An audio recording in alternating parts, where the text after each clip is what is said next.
they ain't saying nothing.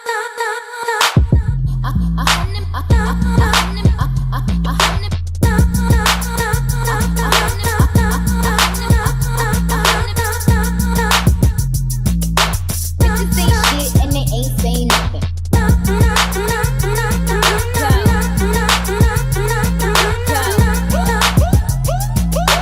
Bitches say shit and they ain't saying nothing. Bitches say shit and they ain't saying nothing.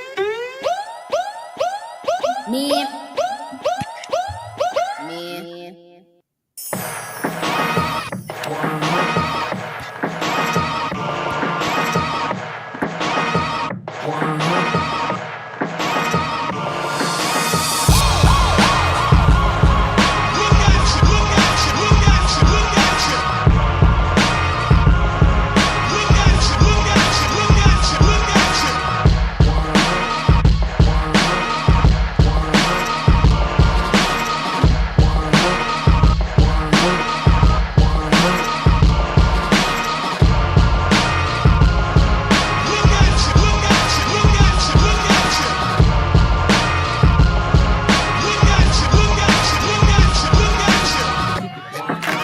What's good, niggas? In the building. You already know what it is. What's good? I'm gonna run through some names. Glad to see y'all on a Monday. We're good. Niggas and bitches and niggas. You could have been anywhere in the world.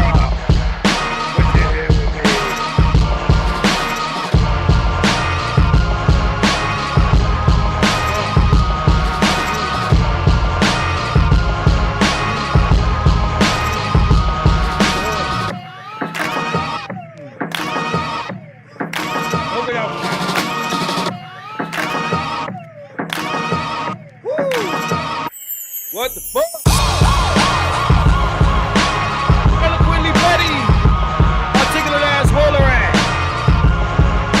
Uppity Negro swag. My name is Vargas. This is the KeepItOneHunned channel. Motherfuckers. Shout out to my niggas in the building. Adrian. It's on. Let's turn this music down just a little. Y'all can hear me talk my shit. Alright. Adrian. D. Scott. What's going on, Uppity? Dre, where the fuck you been? Let me find out your ass locked up with some shit. What's up, girl? Dr. Thunder. Alright, my address. 1313 Mockingbird Lane. Salty Balls, what's going on? CG, what's going on? Mike Ferguson, the troublemaker, is in the building. What's happening? Ron, Mr. O, Stephen, Hall of Fame, what's going on, bro? Alexander Kelly, what's good, man? My man, I'm gonna give me a stream, one of them stream buttons that all these other niggas got. You press they button and all the little shit happens. You know, you get little animations and sounds and shit like that. So, hey, I appreciate you, bro. Said supporting black male media. Just so I get on here and say what the fuck I want. So I ain't got a coon and simp and all this other stupid shit. That's the problem. Niggas be like, I'll make more money simping or cooning. So I'm going simp and coon. They start playing banjos and shit. You don't want your advocates cooning and simping and shit. You should support them. Lucy, what's going on, Lucy? Said stopping by to say hi. Lucy probably gone already. She probably still is. She's probably gone. Gail, who else is up in here? Guyagami, what's going on? Who else is up in here? The Pookie and Ray show. Oh, man. My man Shane. For those that don't know, Shane was one of my original co-hosts for this channel. Shout out to him. And I was just on the phone with him. I say, yo, we gotta take it back one of these days. So shout out to Shane. All right. Shout out to my man Detro. What's going on, bro? My Cheesemo TV. Let me see if I got that commercial. Let me see if I got that motherfucking commercial. Let's run that commercial. Let's run it. Machismo TV, the ultimate destination for modern men seeking to upgrade their lifestyle. Yeah! Subscribe to Machismo TV and Saul T-Balls. We stream daily from 12 midnight to 8 a.m. Eastern Standard Time, the best male-centric content. Highlight reels without reviewing or providing any editorial bias to the content. We have done so much, with so little for so long, we are now qualified to do anything, with nothing. All right, if y'all don't know, if you ain't know, there's the link. My Cheesemo TV motherfuckers, check them out. They are the archive of the Black Manosphere. But Cheesemo TV is the archive. If you get your shit taken down, if you get flagged, if any of this bullshit, holla at that man right there. He gonna give you his shit back. Oh yeah, file number 32. He's Lester in The Wire. You go down and it got all the files and shit, and motherfucker just dig through the shit and here you go. Give you your shit back. I appreciate you, brother. Support that man right there. All right, my man Dollar Wash is in the building. Win, lose a rug. And yes, Detro, a stream deck. Stream deck. It's crazy because, there's other reasons why I need a stream deck. I do editing in this motherfucker. So, yes, I need a stream deck. Yes, Lester was a straight G. He's a straight G. He found the bodies. So, I imagine most of you are coming from the Tito stream. Oh, God damn it. The Tito stream. God damn it. Whoa. Hey, look. I didn't pay the motherfucker to roast nobody. I just want to put this shit out here early. All right? I want to put this shit out here early. I did not pay Tito to roast nobody. I ain't got shit to do with shit. I'm over here. I'm a spectator. I'm just watching, minding my motherfucking business. I'm just, just watch it. Just watch it like all of you. All of you. Just watch it. Okay? Ain't pay nobody. Ain't pay no bounties. I ain't hit him up like, yo, I need you to roast this nigga. I don't do that. Okay? I cook my own food. I'm my own chef. I cook my own shit. All right? So, one of the things I want to do is shout out to Lucy for the super sticker. Thank you for the $5. Okay? And oh yeah, thank you for the $50. My man hit with the $50 super chat. My man TIQS, supporting Black Male Media. I appreciate you. All right. So while we're on the subject, all right, because what I wanted to talk about a few things, but one of those things being the purpose of why we're here. And a lot of shit gets misconstrued. We talk about red pills and blue pills and pink pills and purple pills and shit like that, right? And what's 1.0 is what's 2.0. Hey, Tony, what's good, man? What's good? I'm shouting all of y'all out as y'all walk in this motherfucker. Had a B12 pill. I'm live. Anyway, the first thing we're going to do before we talk about anything else, because if most of y'all have been following my Facebook, y'all see me been going back and forth with a lot of stupid motherfuckers over there. Right? So shout out to my Facebook followers, my Facebook friends list. Okay? But the first thing we're going to do is this. I'm going to share this screen, right? I'm going to share this screen. So for those in the know, what the fuck? Oh, shit. I still got the other StreamYard shit open. The other window in the other room. I need to close that shit. Anyway, for all of those, let me see if I can. I might have to. Yep, I have to go in there and do it. So let me put this up first, right? For those, you already know what this is. As soon as you see this picture, you already know what this is, right? You already know who this is. This is where we going tonight.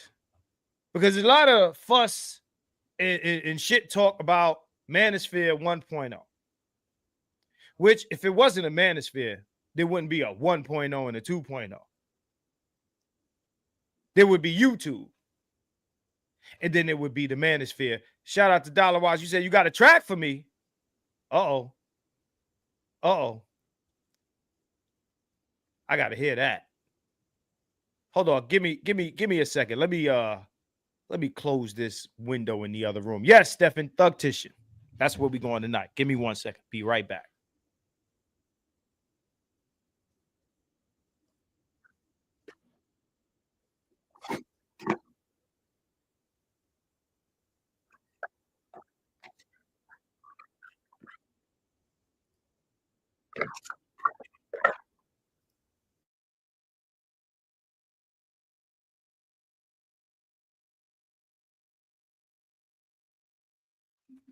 All right. Yeah, I create these streams in the other room. Then I come in here and do them. Rev, what's good? He said, take a poll. Take a poll? Take a poll. Pause. I don't take no polls, nigga. What kind of shit is this? Slow your ass down. So take a poll first. I think poll with 2 L's. Okay. Shout out to you, man. But this is what we're going to do. All right, I'll take a poll. Who's familiar with Thugtician? By show of ones. By show of ones, who's familiar with Thugtician? Who's familiar with him? Who's ever heard of Thugtician? By show of ones. CG got the one there. Adric, number 1. Yep, by name only. So, without saying names, there were people here who would have you believe that, you know, the message of the space was about, you know, oh, you know, let's negotiate. Let's you know, let's bring the women in and this and that and the other. That was the purpose. One of my issues with black men is this. There's a time to have conversations with women, but if you look at all the other, you know, groups of men, they're able to have conversations without women present. Anytime you're on Facebook and a nigga start a group, what happens eventually? Eventually, and it's just men. Eventually, somebody brings women in and somebody decides, there ain't no women in here. What is it, sausage fest? We got to have some women in here, right? Now, my point is, and again, if you just watch Tito's live, I'm going to continue from there somewhat. There are those in the space that would say that this space was founded to bring women back to the table, have conversations and negotiations and this type of shit. Now, the guy who's in the video that I'm about to play precedes all of these niggas that say this. And the funny thing that I find about people who say this is they act like these videos are impossible to come across. Like we got to go off the faith. This ain't the Bible. And shout out to Dr. Thunder. This is not an attack on Christianity Day. That's another day. But today, what I'm saying is we don't have to go on the faith of motherfuckers' word. This shit is still on the internet in these guys' voices. What's going on, Joey? Joey 85. Uh-oh. So this is what we're going to do. I don't know why the video is not showing up. I'm going to drop it and bring it back. And we're going to listen to what my man has to say. Because a lot of what he's saying is shit that I say in 2026. 2026. So let's hear what he got to say. This shit is called Why You Shouldn't Date or Marry Them. Why you shouldn't date or marry them. Let's play the video. Welcome, brothers. This is a response to a video that was just sent to me by Gualan. I didn't want to make another video tonight, but I couldn't resist this one. I couldn't pass this up because it was just too much. It was just too infuriating to let go without speaking my piece on it tonight. I want you to listen to some of this, and I'll be commenting throughout what this woman says. Hey YouTube. So let me say this before I make this video. One, I'm not a baby's mama. I don't have a child out of wedlock. So I'm in Atlanta, so I'm looking at the news and I'm listening to this situation. And the first thing that came to my mind, and when I say this, I'm not being judgmental. If LaShawn had been married to him, I think that's her name. Isn't that her name? If she had been married to him, yeah, LaShawn Dixon, we wouldn't be having this problem. So that might be a clue for many of us. Marry the man, then when you get the divorce or whatever, things don't work out, not saying that that will happen, then you've got a better chance of getting that money you want. That's what I'm saying. So as I've told you repeatedly in all my recent videos, marriage for these women is not about creating a secure family to raise children. It's merely about obtaining a piece of paper that entitles a woman to a greater portion of a man's resources. There's an almost automatic assumption that the marriage won't last. So make sure you got that paper so you can get that paper. That's something that we can learn.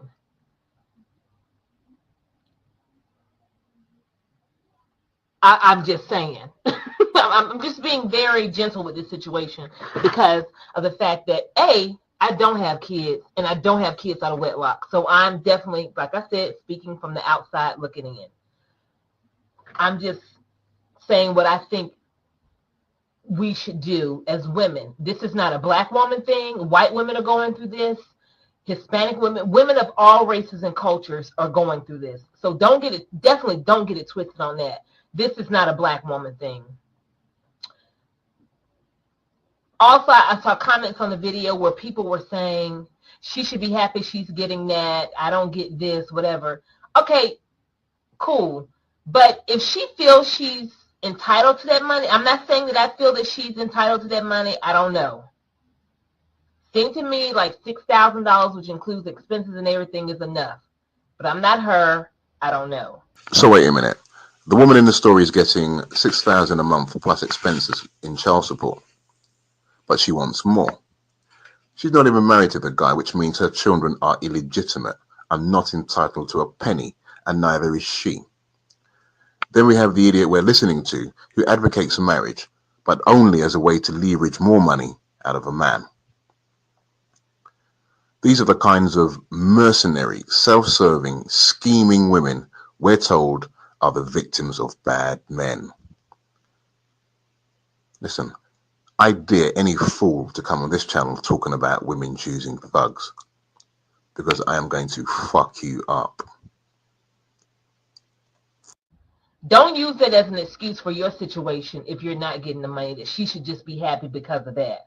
You should be getting your money, being happy, and she should be getting her money too. You see what I'm saying? That to me, as a father or mother, whoever is paying the support, that's your duty to do those things, and you may have to do extra things. That's just the way life goes. Well, unfortunately, that is how it goes as things stand today, which is why you and me must put an end to this bullshit once and for all. Later.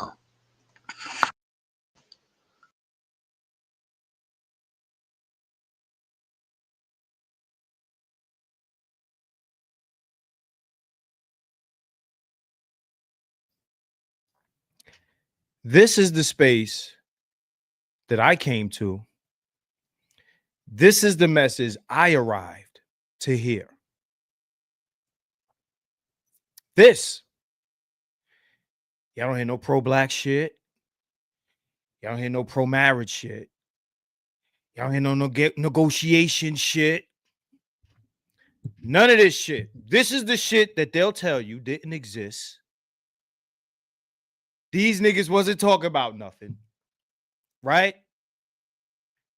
Before they got here, there was no intellectualism.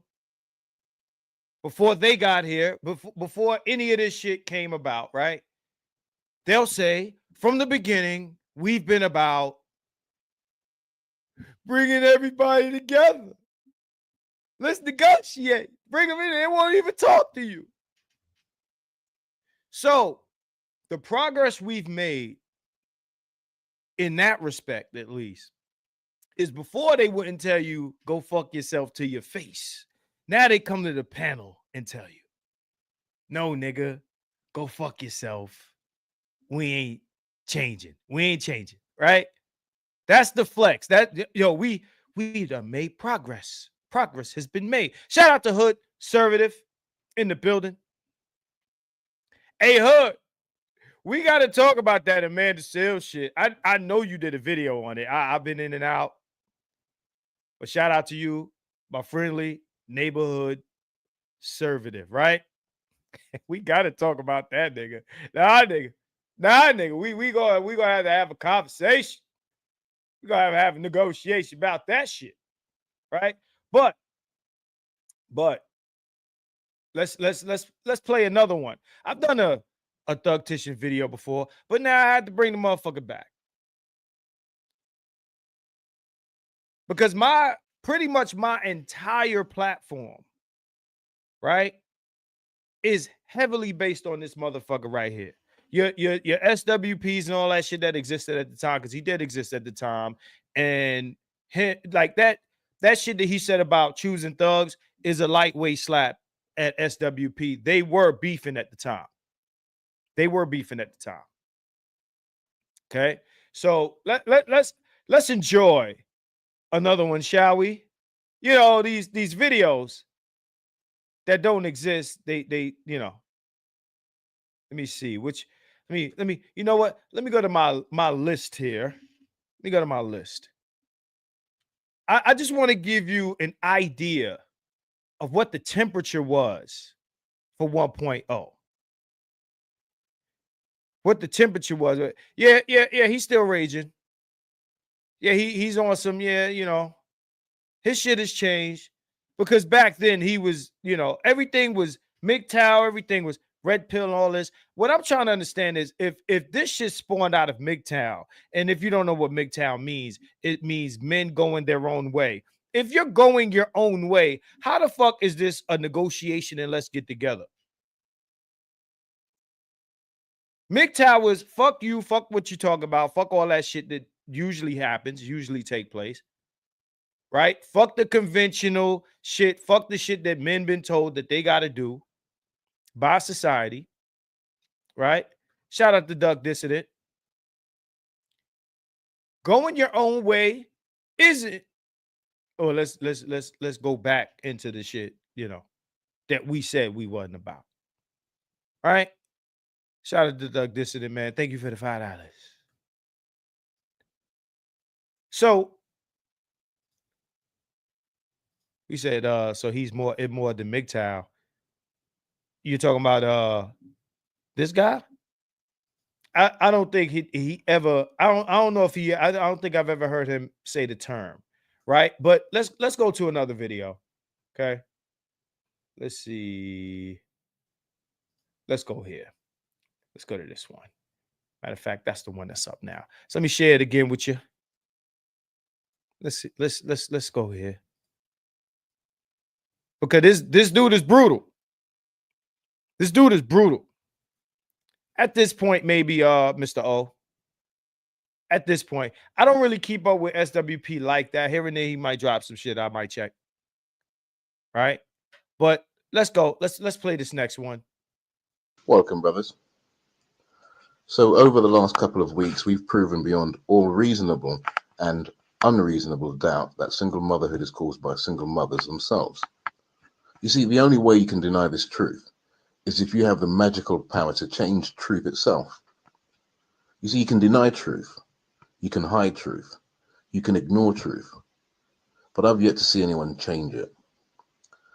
So if there are any among you who think you have the power to change truth, then I dare you to come on this channel and work your magic here, because that's a trick I'd like to see. So because Thugtician isn't around anymore, I'm challenging anyone. If you think you have the power to change truth, come to the Keep It 100 channel and show me. Whether you want to talk stats, studies, data, I don't care what it is. If you feel like you want to challenge the truth out here, come do it. I won't disrespect you. I won't insult you. I won't cut off your mic. I won't drop you. You know, assuming that you don't give me a reason to do any of these things, right? So Cool Man said the majority of guys worldwide are blue purple pill. There's no such thing as purple pill. I just want to put this out there. I don't believe in purple pill. What a purple pill guy is a guy that we've given the information to and he chooses to stay blue. That's what a guy, that's what that is. That's a guy that reads that on the side of the cigarette box that he can get lung cancer from these cigarettes and still smokes. That's you know, that's what that is. There's no such thing as purple pill. To me, purple pill is a term made up for blue pill guys who don't want to be called blue pill.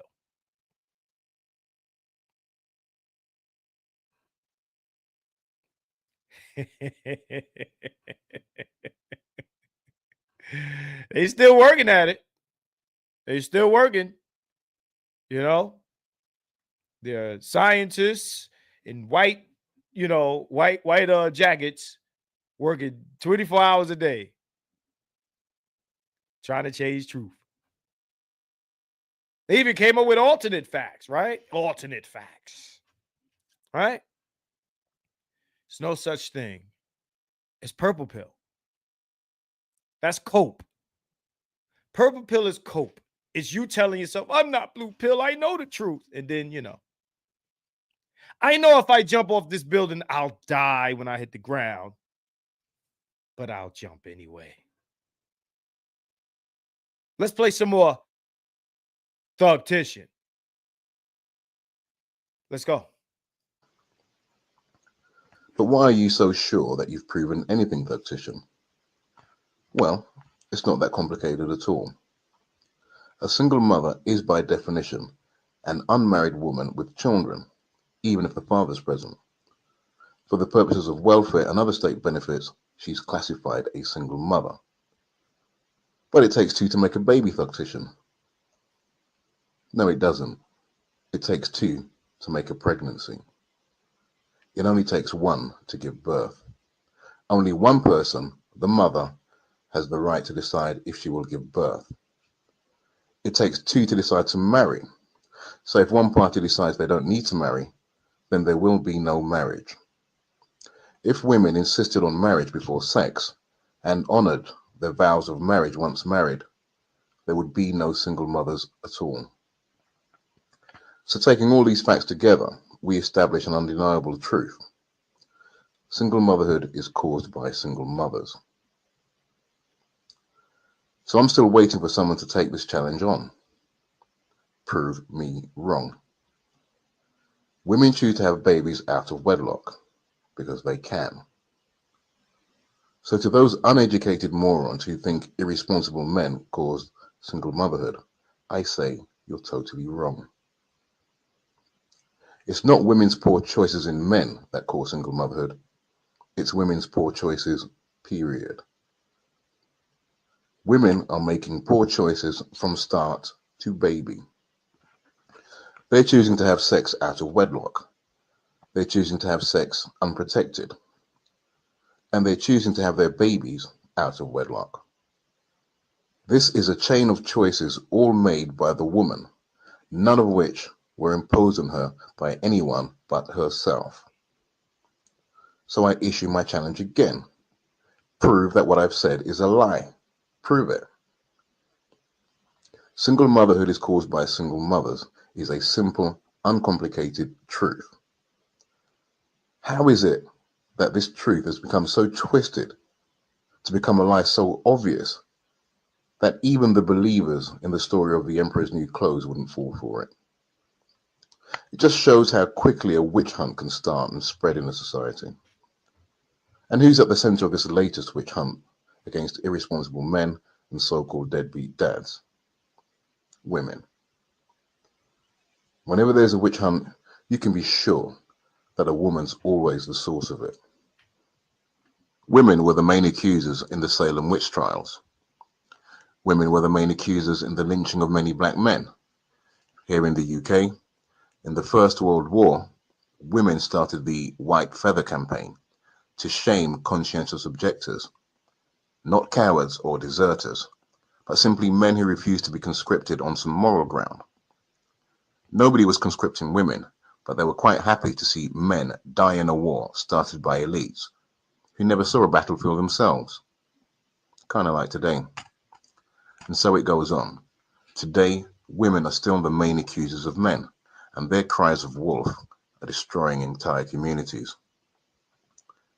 But women are always portrayed as victims of bad men. Well, prove it. So until someone does, I've proven beyond all reasonable and unreasonable doubt that single mothers are single mothers by their own choices. And I really hope you weren't expecting any scientific studies or research or psychobabble about how black male psychology in a white supremacist context leads to a flight and abandonment syndrome. You can fuck off with that, man. You see, on this one, the truth tells itself. In fact, the truth does much more than that for us. It walks up to you, shakes your hand, and introduces itself. Because this truth is a lonely truth, because nobody wants to speak to it, except Factitian and you. Join us later. Let me tell you. Hold on, let me pause that. You know, it always makes. Hold on. For those who missed it, this is the type of shit that used to get spit back in the day. For those who missed it, this is how we started. This is how we started. Okay? Where we are now is a hijacked airplane crashing into buildings. That's where we are now. This is why sometimes we call certain people agents, right? Whether they are agents of, black nationalism or any other like belief system or whatever the case may be. We started here. Unapologetic, real shit. For men. We spoke to men. We didn't shame women. We didn't bring them here and, hey, you need to stop doing that because you're just fucking up the boys and their reading scores or any of this shit. This was male advocacy. You can't get positive outcomes out of none of this shit if you're still dealing with the realities of how shit remains from then to now. No laws have been passed.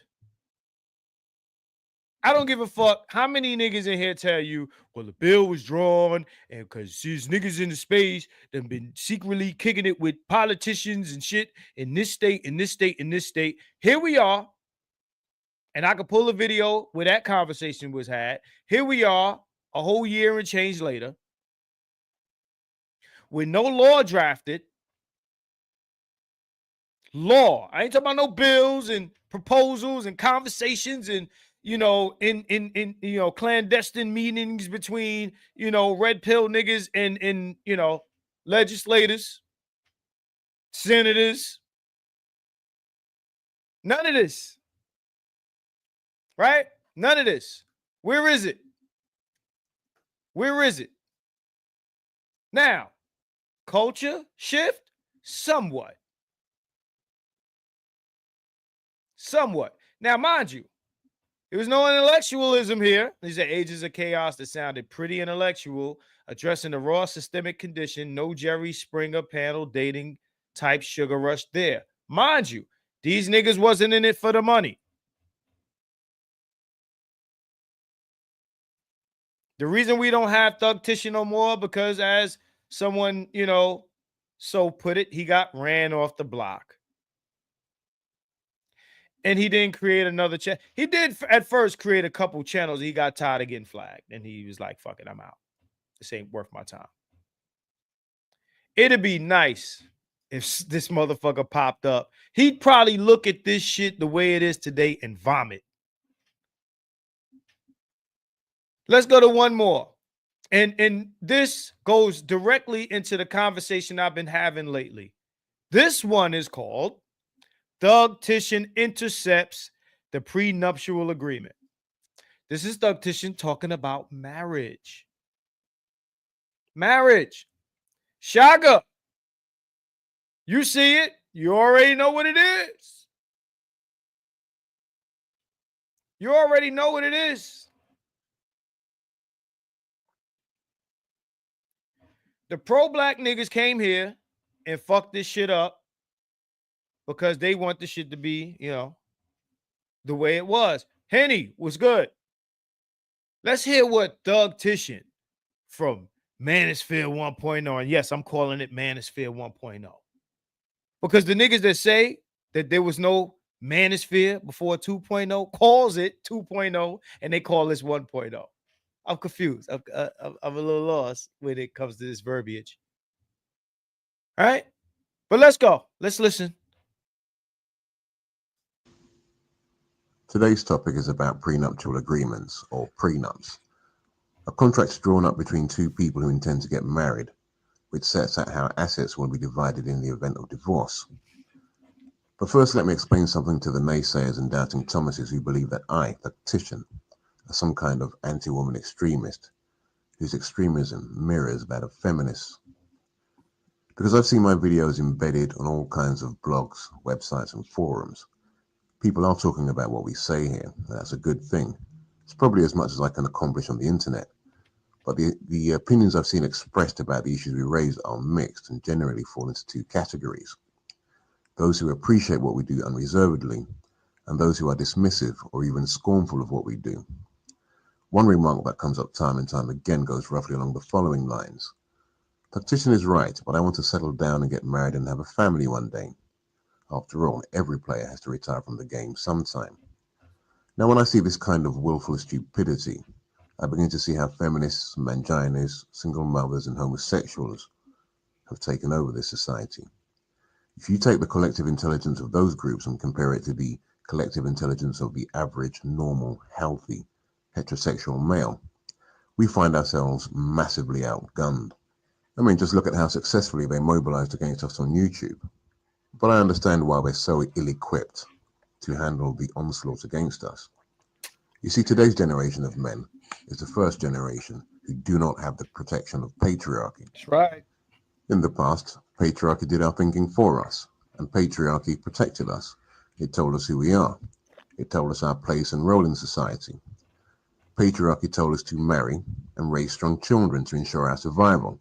Let me pause this. I don't know how true that is, that he was kicked out of the UK. That I don't know anything about that. If that was the case, we know about it. That would have been a big deal. I don't think so. What's going on, Ray? Lord of Brooklyn, what's going on? Hannibal said, why do y'all hate women? I never, bro, every time this dude dropped some new shit, I was on it. I was sub to this dude like a motherfucker. Trust me. Because he was killing it. He was killing it back in the day. They had to get rid of this nigga. I'm telling you. They had to get rid of this nigga was killing it. And our children gave us something to make us loyal to strong children to enroll in society. Patriarchy told us to marry and raise strong children to ensure our survival. And our children gave us something to make us loyal to our societies, something that united us to defend our homes, our values, and our communities against any threat by any means necessary. Patriarchy teaches us that we are responsible for society's welfare, and that it is our duty as men to do society's most onerous tasks. And it rewarded us well for it by honoring us and acknowledging what we did. You see, patriarchy made the world make sense to men. But patriarchy no longer exists to protect and guide us. Today we have what I call the Alliance, an alliance of forces who still demand the same services that men have always provided, but offer men nothing but ruin in return. So, when I was speaking on marriage, one of the things that I mentioned is that marriage offers nothing to men. Nothing. Nothing. Marriage demands that you work, you earn a living for your wife and your maybe child, right? Because I already covered paternal exclusion or inclusion. I covered that. Nobody wants to talk about that part, right? Nobody wants to talk about the fact that 33% of the time the kid ain't yours. So you're trying to work for the outcome of a child that might not even be yours. Okay? On my community tab, right? And shout out to Dr. Thunder. I tagged him in a post where another athlete put all this shit in his mother's name. And his fiance found out that his mother, or that he put all his things in his mother's name, and she called off the marriage.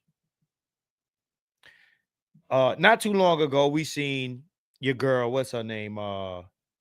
Brittany Renner, married to Kevin Gates. She had on the burqa and all that shit, and then they split, and she went right back to being a hoe. Right? You saw that. I'm sure all y'all remember when Janet Jackson married the billionaire, and he had her walking around in a burqa. She had a whole baby. And in their prenup, it was agreed that, this is some dumb shit, it was agreed that she would get a certain amount of money if she stayed in the marriage for a particular period of time. The day after this time period had elapsed, Janet Jackson filed for divorce. The day after. Okay? These women don't give a fuck about your child outcome. Hey, Brandy, how you doing? Let's see how long you stay in this motherfucker. They don't care about your child outcome. Okay? I played a clip in another video, a short. What's up, Snash? Cortez, I see you. I played a clip in a video where a black woman said, black women do not care about their children. It has become obvious and apparent that they don't care about this. I'm going to play the rest of this video. And pretty much, Thug Titian is going to say the shit that I've been saying for the past few weeks. Is that it is foolhardy to think that you're going to influence better child outcomes by marrying in America. That is the craziest argument. Now, I tagged Dr. Thunder, and Dr. Thunder responded to me. Matter of fact, I don't want to misquote him. So I'll bring up the post, right? I'll bring it up. I don't want to misquote him because, again, that's my guy. We're having somewhat of a disagreement, and I'm confident that our disagreement will stay amicable, right? So I'm going to drop the Thug Titian video for a second, and we're going to get back to it, right? So let me share this screen. right? And I'm going to increase the size of this so you can read it. So I say, shout out to my man, Dr. Thunder, right? Who's probably still in attendance. Shout out to my man, Dr. Thunder, who I will constantly remind that today's women aren't concerned with outcomes of children. They are only concerned about what they can extract. That's why I'll never encourage men to marry under this system for any reason. Save yourself, gents. So I scroll up and it says, Norwegian influencer called off her wedding with Victor Boniface. I don't know how to pronounce his name. After learning to play his assets are under his mother's name, right? So let's go to the comment section so we can see what was said about this, right? So, gotcha, bitch.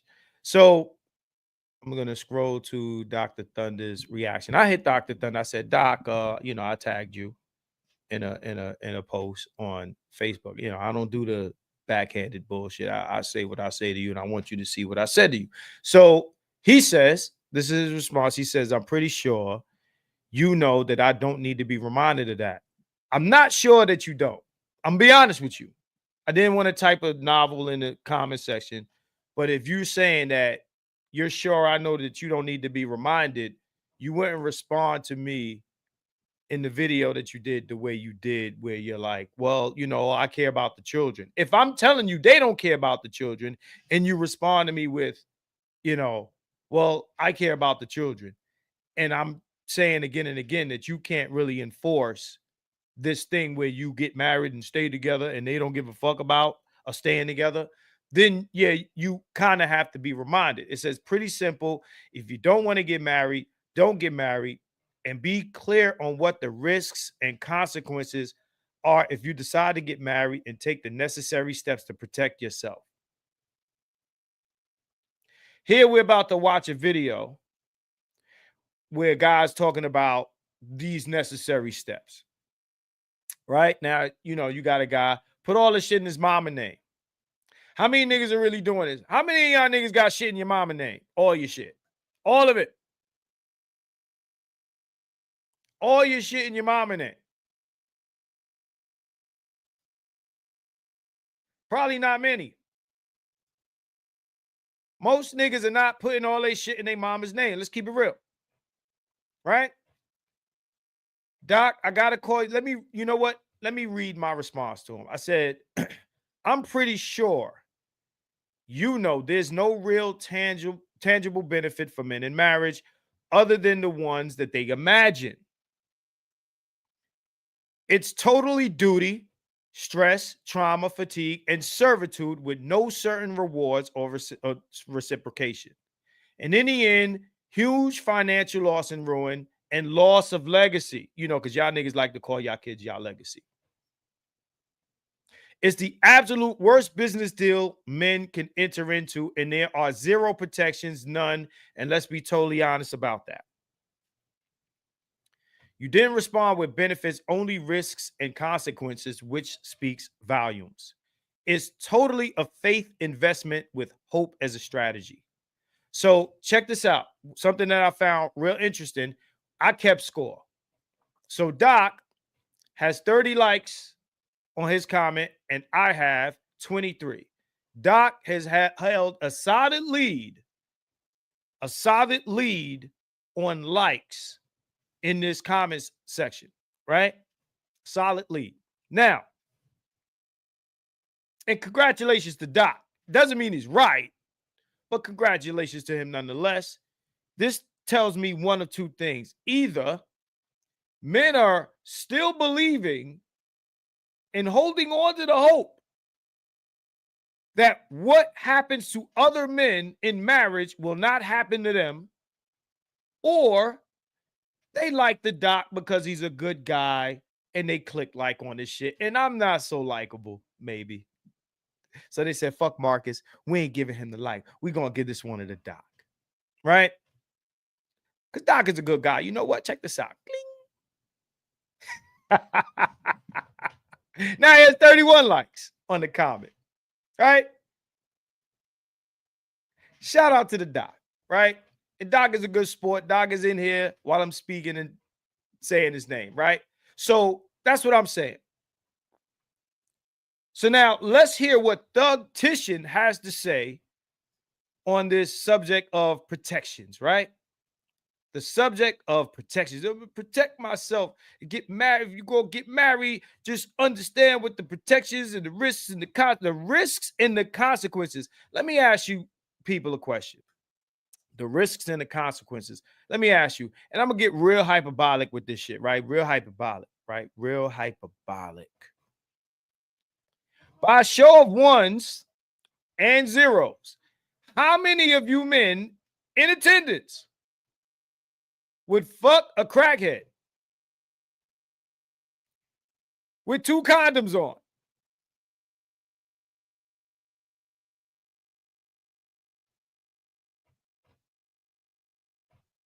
By a show of ones or zeros, I mean, you know, because the 2 condoms is your protection. That's your protection. But you know the risks and the consequences of fucking crackheads. So who gonna fuck a crackhead with 2 condoms on, 2 rubbers that protected you? You know, Spore says he said he would.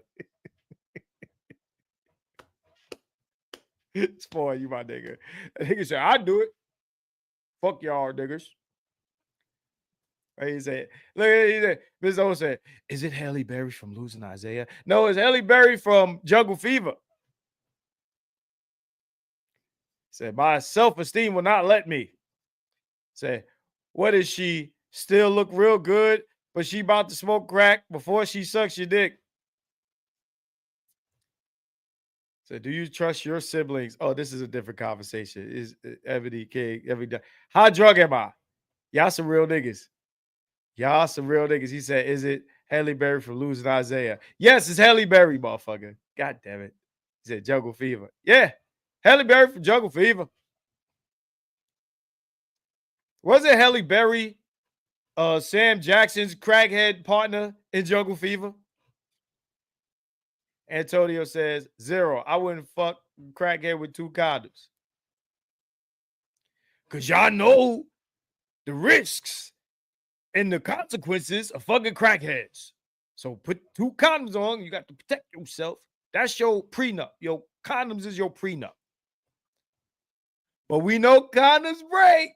We know they break, nigga. We know they break. You got the AIDS.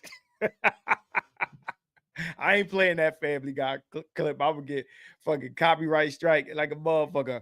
You got the AIDS. You got the AIDS. You got the AIDS. You got the AIDS. You got the AIDS. You got the AIDS. HIV, that's where we want to be. HIV, that's where we want to be. HIV, that's where we want to be. The risks and the consequences. Who wants to do shit that got risks and consequences? What is the return? Hey, for the risks and consequences crowd, right? Because there's risk, reward, right? This is what men are rooted. Our fucking logic is rooted in risk, reward. What is the reward? It's high risk, low reward. Who the fuck does this? High risk, high reward. Low risk, high reward. High risk, low reward? Huh? Who does that? Let's hear what Thug Titian has to say. Let's go with 1.0. Let's see what 1.0 OG has to say.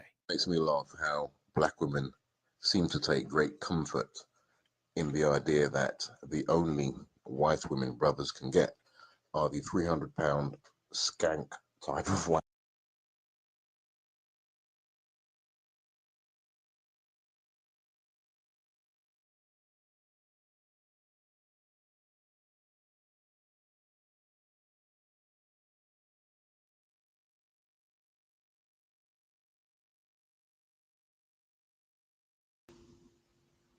Today's topic is about prenuptial agreements, or prenups. A contract drawn up between two people who intend to get married, which sets out how assets will be divided in the event of divorce. But first, let me explain something to the naysayers and doubting Thomases who believe that I, Tactician, are some kind of anti-woman extremist, whose extremism mirrors that of feminists. Because I've seen my videos embedded on all kinds of blogs, websites, and forums. People are talking about what we say here, and that's a good thing. It's probably as much as I can accomplish on the internet. But the opinions I've seen expressed about the issues we raise are mixed and generally fall into two categories. Those who appreciate what we do unreservedly, and those who are dismissive or even scornful of what we do. One remark that comes up time and time again goes roughly along the following lines. Tactician is right, but I want to settle down and get married and have a family one day. After all, every player has to retire from the game sometime. Now, when I see this kind of willful stupidity, I begin to see how feminists, manginists, single mothers, and homosexuals have taken over this society. If you take the collective intelligence of those groups and compare it to the collective intelligence of the average, normal, healthy, heterosexual male, we find ourselves massively outgunned. I mean, just look at how successfully they mobilized against us on YouTube. But I understand why we're so ill-equipped to handle the onslaught against us. You see, today's generation of men is the first generation who do not have the protection of patriarchy. In the past, patriarchy did our thinking for us, and patriarchy protected us. It told us who we are. It told us our place and role in society. Patriarchy told us to marry and raise strong children to ensure our survival, and our children gave us something to make us loyal to our societies, something that united us to defend our homes, our values, and our communities against any threat by any means necessary. Patriarchy teaches us that we are responsible for society's welfare, and that it is our duty as men to do society's most onerous tasks. And it rewarded us well for it by honoring us and acknowledging what we did. You see, patriarchy made the world make sense to men, but patriarchy no longer exists to protect and guide us. Today, patriarchy doesn't just protect men, it protects women also. If women were that much against patriarchy, they would not still ask us to perform patriarchal functions in 2026. Women still demand men to perform patriarchy. Let's go. Here we have what I call the Alliance, an alliance of forces who still demand the same services that men have always provided, but offer men nothing but ruin in return. So these idiots who think I'm just giving them advice about game, or how to be a player, or how to stay out of trouble until they're ready to settle down with a nice wife and a nice house with a white picket fence and a dog, are beyond deluded. Listen, you moron, do you think all the issues I talk about will no longer be operative when you decide to settle down? That you'll be the one man in a society where single motherhood and divorce is more common than stable, happy marriage, to find a good woman and live happily ever after? That as long as you follow all the Dr. Filth guidelines on how to keep your woman happy, you'll be okay. Well, go ahead, player. Play yourself right into the lion's jaw. And I hope you'll take some comfort from my words when you're getting chewed up in the system, because that's who you're going to be having the most intimate relationship with at your little wifey's instigation. Which brings me back to where we started, the prenup.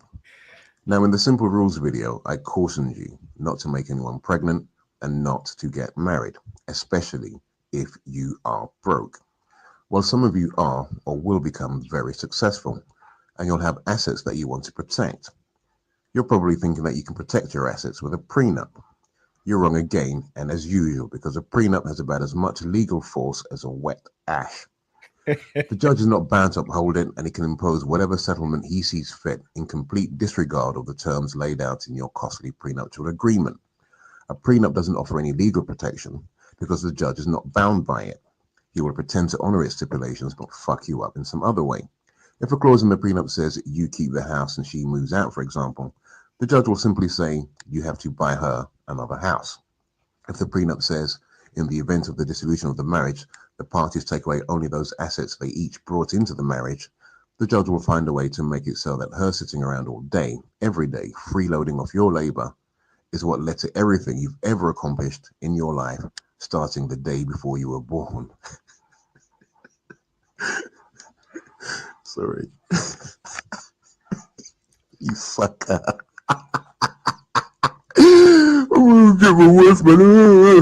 Idiot. Which means what? You have to give her everything. Because what they're saying is you wouldn't have shit if it wasn't for her. If there are children in the marriage, he'll simply set the child support so high that it has the same effect. The longer you're married, the more you are going to pay. No, Victorson, you're wrong. You're wrong. I'm a good black man. I'm a good man. I respect women. I treat them well. Not like you. You're bitter. Ah!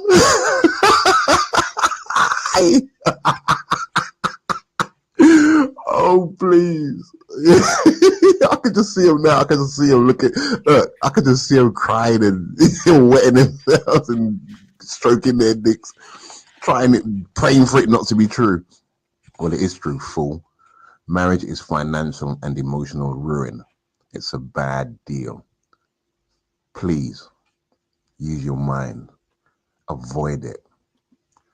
The marriage contract has become a license for the state to transfer wealth from men to women and to enrich the lawyers who've turned human misery into commerce. Men are the only truly productive force in this society, and the elites know this and fear it. The law is merely a tool for the ruling elites and their cohorts to rob, plunder, and disempower the ordinary man. So don't fall into the traps they set to chain you to their system.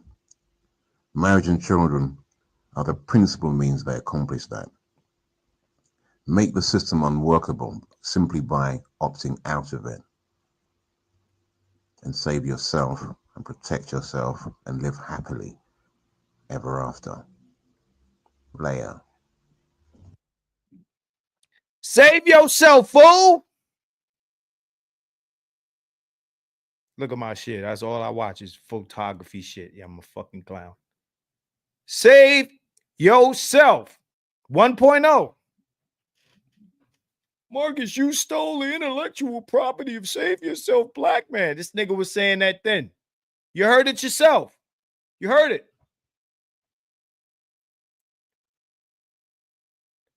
You been had the information. This video's 12 years old, bro, at least. 12 years old. This is what the shit was. And he broke it down. Broke it down. It's for all the hopefuls. It ain't gonna be me. I'm different. My girl is different. How much proof do you need? Manosphere. Highlights daily. Niggas want proof of the shit that's already been proven to be proved again. You know, run the experiment.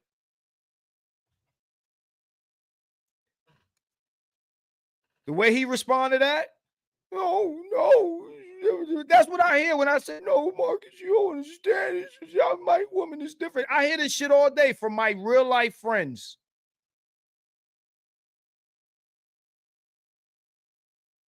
And I just sit back and I watch and I wait. And I watch and I wait. And I rap and I rip. And I rip and I rap. And I just sit back and I watch and I wait. Like the motherfucking leopard in the grass. I just watch and I wait. And all of a sudden, what happened? What happened? I got bit. Shit is over. It's a wrap. But I would prove you wrong, Marcus. Nigga, you gonna lose your neck trying to prove me wrong? Of already proven shit? You ran the experiment? You put my head in the mouth and see if it bite my shit off. Yo, bro, check this out. At this point, we should be clowning anybody who suffers this shit at this point. I keep saying it over and over and over again. You trying to beat the odds, nigga. You trying to beat the odds, nigga. I thought Hall of Fame was wrenched. Thought you were wrenched, bro. Anyway, I see Hood with a wrench. I don't see Hall of Fame with a wrench. What I'm trying to understand is, like everybody else is trying to understand, how do we get from that to this? Marcus, you're anti-manosphere. You hate the space, Marcus. You hate the space. You hate the manosphere. You make fun of the space, Marcus. Let me explain something to y'all. When this video is done, go back to the beginning, and you'll see the Columbia woman holding up a torch. And it'll say, keep it 100 across. And on the bottom, it'll say, a Black Manosphere channel. Because that's what this is. You have been lied to and told that the mission of the space was some other shit. You've been lied to. You've been lied to, and you've been told that the space is something different than what I say it is, or that Tito say it is, or that a few others say it is. You've been lied to. You've been told that this is, and then you go all over the internet and you see criticisms of guys that are not in the space say exactly what I warned motherfuckers who run this shit would be the outside looking in view of the space. That's what happened here. The shit got hijacked. Niggas are looking outside, looking in like, oh, the niggas is weak. Them niggas are pathetic. They just mad at women. Them niggas can't get no pussy. And all this other shit. I asked two guys. I ain't gonna say who the two guys' names are. I asked two guys. If you want to know who these two guys are, go look at my old shit. Is the Black Manosphere pushing an incel message? Both of these guys, prominent motherfuckers in the space, told me no. Now, is the Black Manosphere an incel movement? No, it's not. No, it's not. It is not an incel movement. Its intention is not to push an incel message. But if you got the guys who are the most known in the space pushing that message, then it makes the space look like that's what it's here for.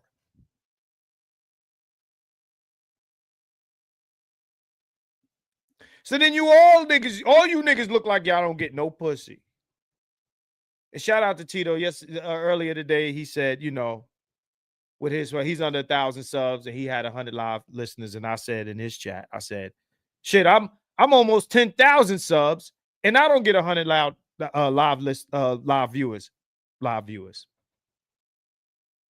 And I got 100 people today. I don't know where y'all niggas come from, but welcome. Right? But this shit got hijacked. What I would love motherfuckers to start doing is stop saying what the mission of the space is when it's your fucking mission. Say, this is how I feel, right? The mission of the space is something else. Is black male advocacy. Black male is like BMI 3000, the mad professors say. This is about black male independence, black male advocacy, right? Men go in their own fucking way. That's how we started. Tito played an old video from way back where in that video he said it. He said, you know, MGTOW. Your prominent men in the space will say, whoa, I started from MGTOW. MGTOW does not negotiate, nigga. And what happened is niggas separated from MGTOW. I remember this shit. They separated from MGTOW because MGTOW got hijacked into some other weird old shit. That shit became weird. So niggas moved along. And they created their own hyphenated or you know, different letter shit, you know. Their own little movements. I'm just saying at the end of the day, Marriage does not benefit men. It does not benefit men. It's nothing you can say that can challenge that truth. If you have the power to change truth, let me know.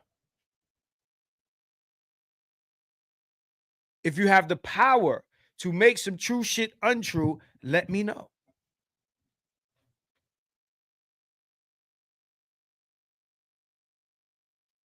Shout out to Saul T. I appreciate you, bro. Once again. And just for that.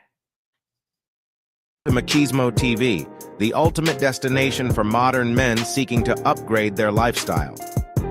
Subscribe to Machismo TV and Saul T-Balls. We stream daily from 12 midnight to 8 a.m. Eastern Standard Time, the best male-centric content. Highlight reels without reviewing or providing any editorial bias to the content. We have done so much, with so little for so long, we are now qualified to do anything, with nothing. I probably should be playing that video more than Obsidian plays his Manosphere Conclave video. Anybody that watches Obsidian, shout out to Obsidian, right? Shout out to Obsidian. Obsidian will play that fucking Manosphere Conclave shit 8 times. And he shouted me out in the last video. Okay, shout out to Obsidian. But anyway.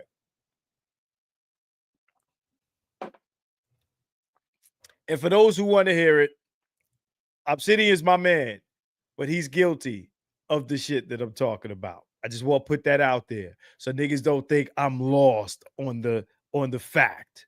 Okay? But he said it in a clip. He said, guilty as charged. He said it. It's a short. It's on my channel. It's a short. Him and BGS saying, we're guilty as charged of trying to bring black women back to the table. So I want you, for anybody that needed to hear me say that, there it is.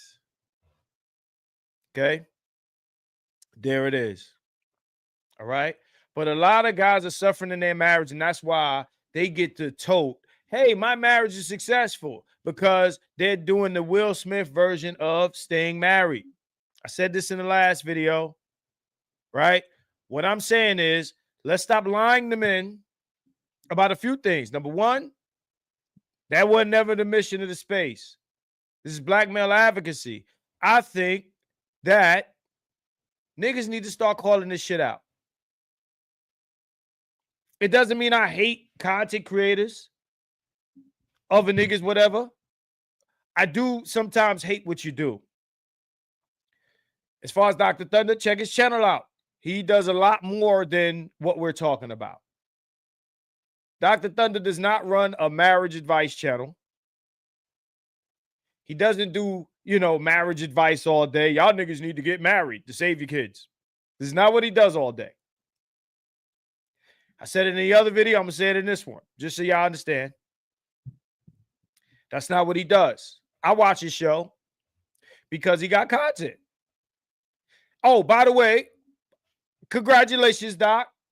I think he's at, 12,000 people, which means there's an audience for what he's saying. Which means a lot of y'all niggas believe that you'll be the exception because God or Jesus is going to make your marriage work. Shout out to him. He said, Muggles already said, I signed up for his conclave. Can't beat the opportunity to network. Was it? Hey, it's something, right? The first thing that we'll get accused of is, well, why we ain't doing shit. Look, I'm not mad at it. It's something. Some successful niggas meeting together to talk. I've never been to one. I can't knock it. I can't knock it. So, hey, man, a bunch of niggas in suits meeting up to talk the suited and booted shit. I'm not mad at it. I'm hoping that it's not the usual black man shit, and I don't think it is, where we invite, women into the conversation. Japanese men have meetings with no women there. Chinese men have meetings with no women there. Men in the Middle East have meetings with no women there. All the other men have meetings without women? Is this to say that, you know, women should be barefoot, pregnant, or whatever? Look, that's anyone else's discussion. I ain't part of that discussion. But women have meetings with no men there. It should not be impossible or discouraged or illegal for black men to have meetings with no women there. Meetings. Not Diddy parties. Meetings. Okay? Just want to make that clear. Okay? It's almost as if niggas can't meet without consulting, you know, like the May the Alchemist bitches. Right? Need their permission. Yeah, you can't talk to white women without my permission. You can't have these discussions and, you know, panels and shit without the consultation. And I was telling someone, I think it was it might have been Dom, said, no matter how aligned women are with you, no matter how aligned women are with men or with black men in particular, there will always be a fork in the road. That's just nature. It's not good or bad. It just is. And for some women, that fork in the road is closer, and for some, it's miles down, but it's coming. There will be a time where her nature will her interest will conflict with yours. A woman cannot totally 100% conflict her interests for you. It can't happen. It can't happen. And in the case of black women, they've been taught to say, fuck your interests. And you've been taught to say, fuck your interests. Right? You've been taught to say, fuck your interests. And this is why I get so many guys of the marriage shit. I'm going to keep saying it.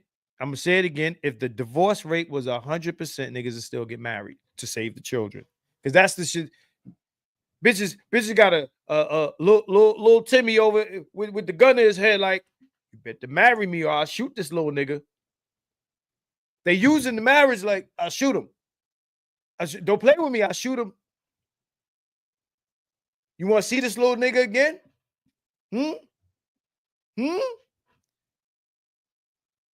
I don't need you to just pay that judge order child support. I need some extra on top of that.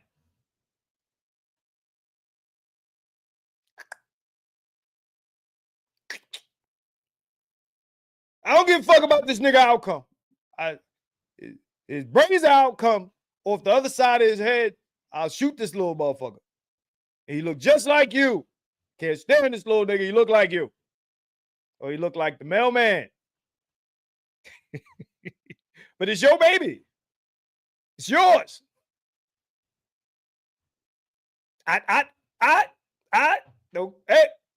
Don't get close. These motherfuckers be holding y'all kids for ransom. Married niggas know if the divorce come, it's a wrap. They'll be fucked. They'll be fucked. Especially if you're on your second joint, you'll be fucked.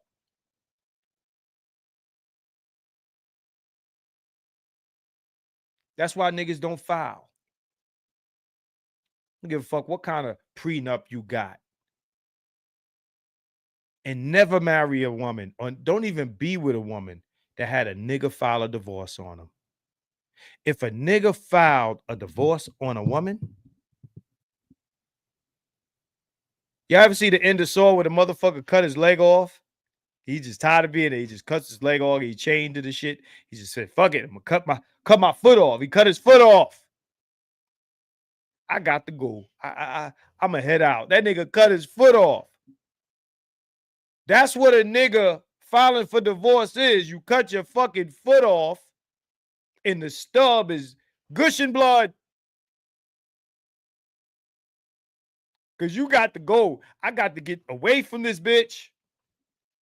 So much. Fuck my foot. I get another one. From the first Saw, yes. Fuck my foot. I get another one.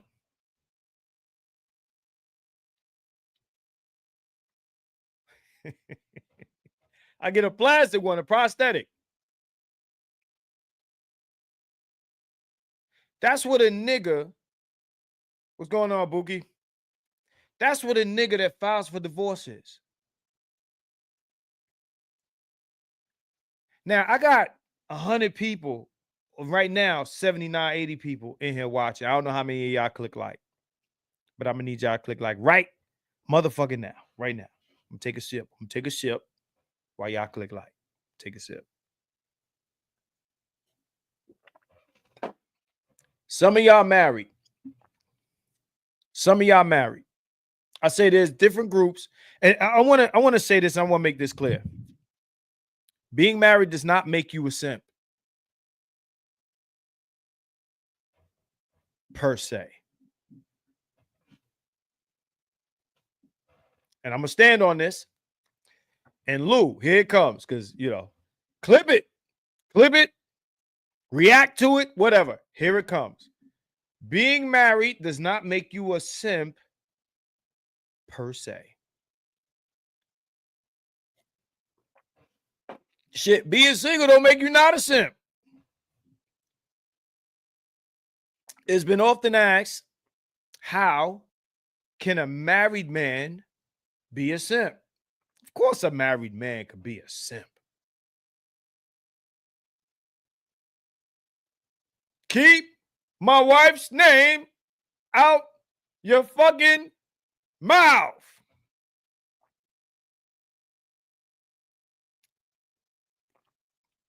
Keep my wife's name out your fucking mouth. Apparently, Will Smith has no issue with niggas with their dicks in his wife's mouth, but her name, he ain't having it. If I was Chris Rock, I would have told that joke. Or did he? I'm just saying. 80% of OF customers are married.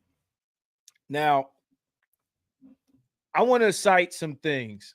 Shout out to Dr. Thunder again. I want to cite some things that Dr. Thunder said about marriage. Dr. Thunder said this. Dr. Thunder said 50% of households, married households, are sexless.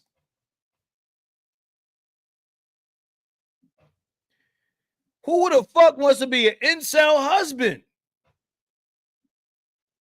An incel husband?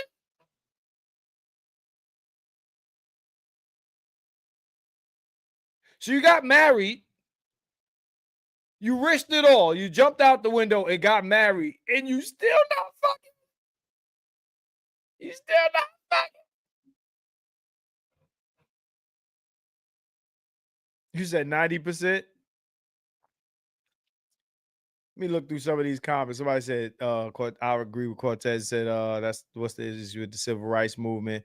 Said, but Marcus, Jeff Bezos got divorced and remarried his homie's wife's side chick as a billionaire. Hey, look, if that motherfucker lose again, he'll get a bitch some money, and then he'll make the money back that he gave the bitch. Bezos been to space. That motherfucker don't give a fuck. I don't get it. If I'm Bezos, I'm a player for life. 80% of OFC. Yeah, I read that. Yeah. Shaka says it's called henpeck. Why don't dudes want to acknowledge that? Yes, that's right. That's right. Married dudes are tricks too. Yeah, you could trick on your wife. You know what I'm saying? You could trick. It's a little bit, it's nuanced, but you could trick. Spending money on your wife ain't necessarily tricking, but depends. And we know what the context is for all of that. Not saying you're a simp just cause, oh shit. What's going on, Rob? Shout out to Rob. Hopefully he gets some time in his busy schedule to do politics as usual again. But yeah, man. Shout out to Tiger. I see you, man. Tiger Crane. He said, marriage is a form of sex work. For women, absolutely. It's a form of sex work where you still pay for the pussy, and the pussy ain't guaranteed. So back to what Dr. Thunder was saying, 50%, and the number might be higher, but I'm gonna go with what Doc said. I'm gonna say what he said, right? Not saying that it's correct, but I'm gonna say what he said. I'm not saying it's incorrect, but I'm gonna say what he said. He said, there's a 1 in 2 chance that you won't be fucking your wife. So you telling me I'm gonna buy this bitch and I can't? That's like buying toys you can't play with.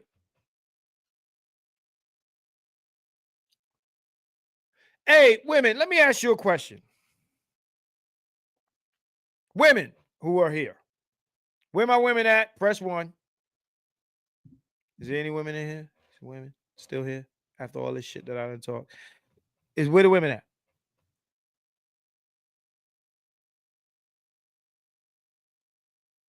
Say carrot on a stick. Hey, Miss Cantrell. Hey.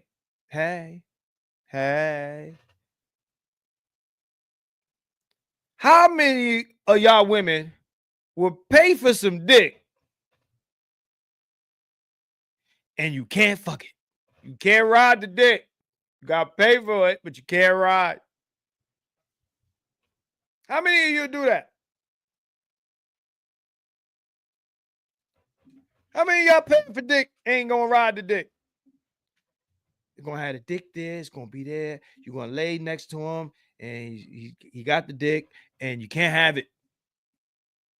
I done played that game with several women. I'll tell you the truth. Hey, newsflash, man. You can play the same game they do. You can. Miss Cantrell, you know what I'm talking about. You play the same game if you got enough discipline. They'll take you out. They'll spend money. They'll pay for shit. You know what I'm saying? You let them touch it. You let them touch the dick. You let them touch it. Let them know. You know what I'm saying? They can hold it. You know what I'm saying? Now get your hands off. Don't touch me. Men can do this shit too. Men can play this game. I've done it. Let me not talk about me. Anyway, ain't no woman is going to be paying for shit unless you catch one. How they be catching one? Hey, I caught one. They be all the niggas inbox. Yeah, just the tip. You pull aside. Yeah, check it out. Oh, okay. There we go.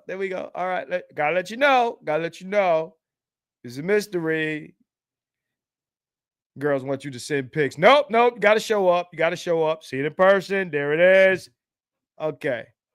Now that has been established, I'm gonna need you to cash out. Can't be Dame broke hoes. At the end of the day, I'm saying women would not do this. You get a woman to spend money. Women will fuck you, spend money on. They will fuck you, jerk you off, do all this sexual shit, but they won't spend a dime on you if they ain't feeling you. You get a woman come out of pocket, it's different. I ain't talking about paying for her own shit, paying for your shit. Hey, Meta. The nigga Meta's here. Meta know what I'm talking about.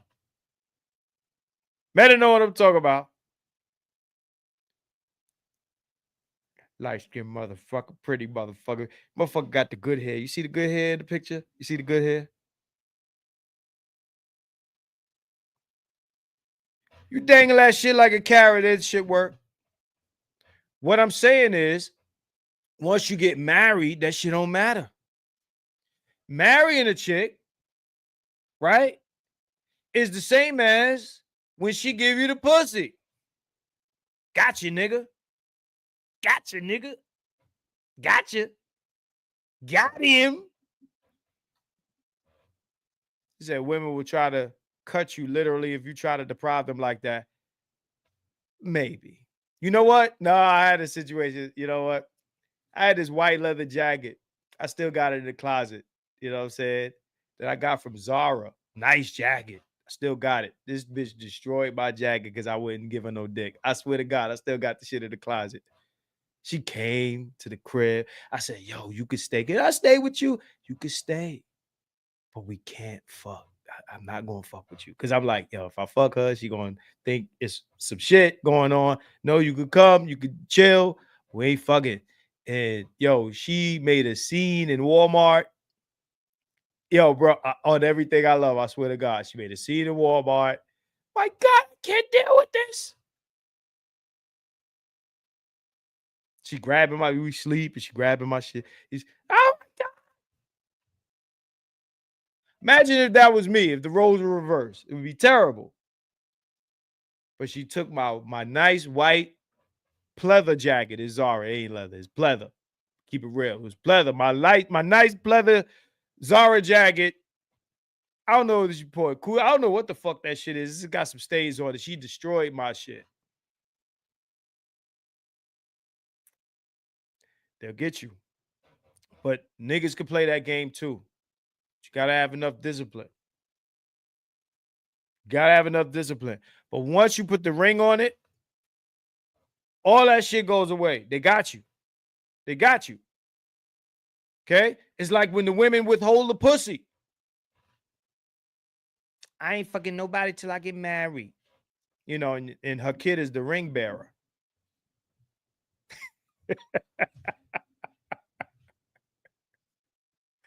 I own you, nigga. Right. Right. I'm losing it. Why you? Hey. You know, this woman that I'm talking about, I always say who she is, but she dates hey, Tito in the building. This woman is still with an actor in Hollywood. Like, I don't want to say his name neither. Right? But he's on several memes. She's still with this dude, and she was hitting me up, and she was still with him when she hit me up. She did not want to fuck with this nigga. Okay, she came to Vegas and all of that shit. Anyway, once you put the ring on the finger, you lose your power. Just like women lose their power. Once you get the pussy, you put the ring on the finger, you lose power, and now you have fucked yourself. Now, your masculinity is based on servitude. Servitude. That's what masculinity is now, today. Like he said, you know, patriarchy used to protect men. No, they've changed the definition. Right? Let me rinse Tito up. I'm going to rinse you up, Tito. I don't know if he got a rinse. I'm going to rinse you up, Tito, and you owe me a rinse on your channel. So I can post links and shit. Okay? Let me make this nigga a moderator. Okay? There we go. Ta-da! And now you have been knighted the moderator.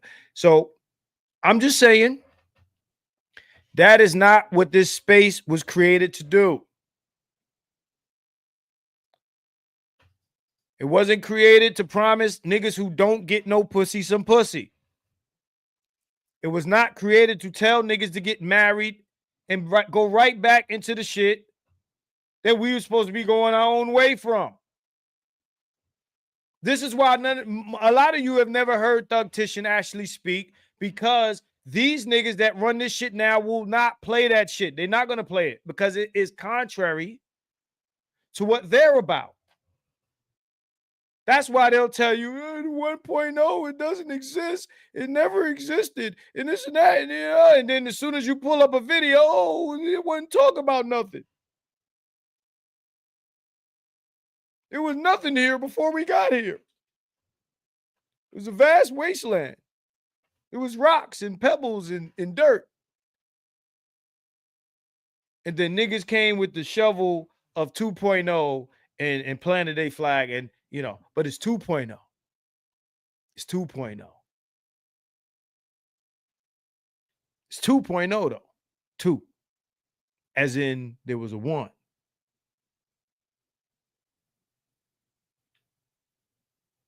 And we got a guy here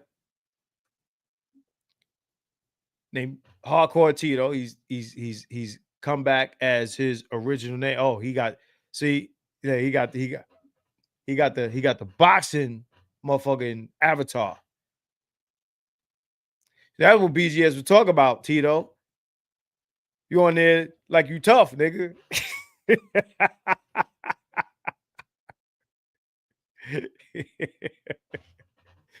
Punching shit. You know what I'm saying? You're punching shit. All I'm saying is this shit was never. That's a motherfucker who don't want to show you. And the first time I did a Thugtician video, BGS responded to it. It's on his, master teacher responds or whatever. He tried to sell Thugtician as a pro-black guy. By a show of ones, and Shaka, you're in the building. Tito, you're in the building, right? And anybody who is here during 1.0 that remembers Thugtician, did anything he say to y'all niggas or to anybody sound anything like pro-black nationalism? That's right. He called you a pussy beggar. Shout out to Soldier Solo. He said there was no such talk as the table. That was some pussy beggar shit. This is what he called niggas. If you were on some negotiation shit, he had a word for you. He had a name for you.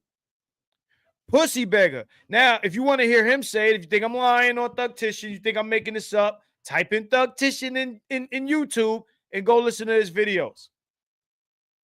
Trust me when I say you're going to list is a playlist on YouTube of all Thugtician shit that's still on YouTube, and you won't regret listening to this shit.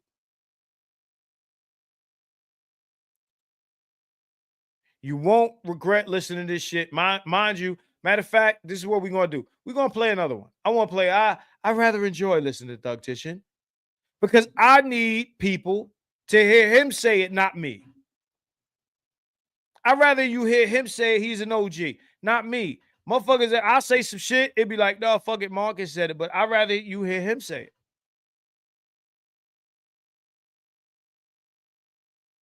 I'd rather you hear him say it.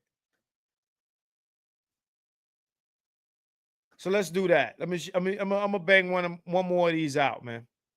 This ain't gonna be no extra long stream. Now, maybe in another stream, I'll address, the other topic that we were talking about on Facebook, because I want to separate that from this. He's TIQS says, I'll admit I never heard Thugtician content before, but I'm listening to it now. Thank you, Marcus. I think that everyone who is opposed to where we are as a space now and who believes that this shit has been hijacked should go back and listen to this man. Now, there might be a response to this. No, but Thugtician was about togetherness. He was about getting back with black women and negotiating. And he was a pro-black and the bullshit. Listen to this shit. Don't be lied to. Don't be lied to. Don't be tricked. He said, I believe Thug T was a British black. Yeah, of course he was. Yeah, it's fucking accent. It's crazy. Of course he was British. Wasn't Australian. Damn sure wasn't in Brooklyn. He was British. So some of y'all might say, he's a tether. It's a tether you should listen to, at least on the topic that he's talking. Right? Let's go to one more. Let's get some more Thugtician up in here, man. Y'all niggas need more Thugtician in your diet, man. Okay? You say you should inbox Thugtician. Thugtician gone, long gone, man. He left this shit alone because, he got chased off the block. Probably by niggas like the niggas we talking about. So let me bring this up again.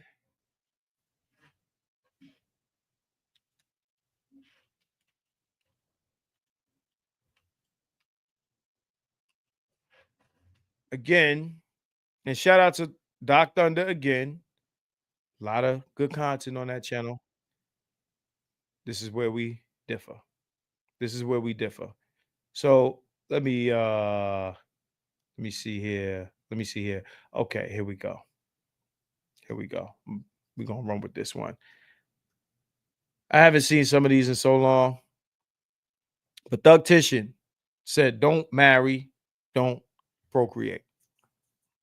Don't listen. It's your business. It's your business. It'll be your fault. I thought it was different. Okay. Get your head bit off. Let's go back into Thug Tissue. Y'all want to hear me talk. Y'all want to hear Thug Tissue. So let's go to Thug Tissue. Hold on. This shit playing? Welcome to Machismo. Oh, nah. That's Thug. That's Machismo. Let me bring that down. And let me add this to the stage.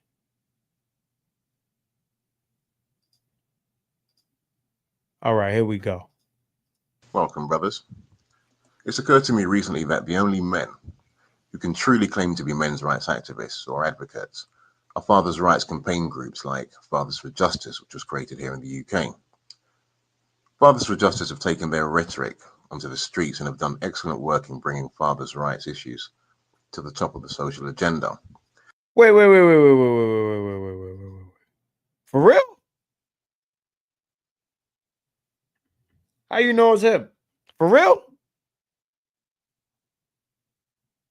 Get the fuck out of here. We're going to revisit that. Let's go. The rest of the so-called movement really is just a wine fest for every kind of sexually unfulfilled loser to sing the can't get laid blues. The overarching theme in most men's rights websites and YouTube channels purporting to advocate for men's rights is that if only women stopped choosing thugs, bad boys, losers, deadbeats, and so on, and instead picked 9-to-5 wage slaves whose only outstanding quality is their mind-numbing averageness, women would be much happier. It's just another brand of man-blaming, only this time it's men blaming men instead of women blaming men. According to the thug-blaming script, there are bad men and there are good men, and women should pick the good men. The thing is, everybody thinks they're the good guy. The bad guy is every other guy. If you ask most so-called thugs or bad boys whether they see themselves as mistreaters of women, they'd probably tell you to go fuck yourself. And they could probably point out just as many examples of so-called respectable men who mistreat women and actually present themselves as the best option for women, which is why men's rights movement has failed to catch on. There's just too many for whom men's rights simply means I have the right to more pussy than the next guy because I respect women. None of these so-called men's rights activists ever actually addresses a core men's rights issue. No, they just spend all their time whining about how educated or how nice guy or how good men they are. Basically, what he's talking about right now is what we're calling this incel shit. Where more time is spent on who's fucking who. I said it again. I said it before and I'll say it again. I don't give a fuck who women fuck. I don't care.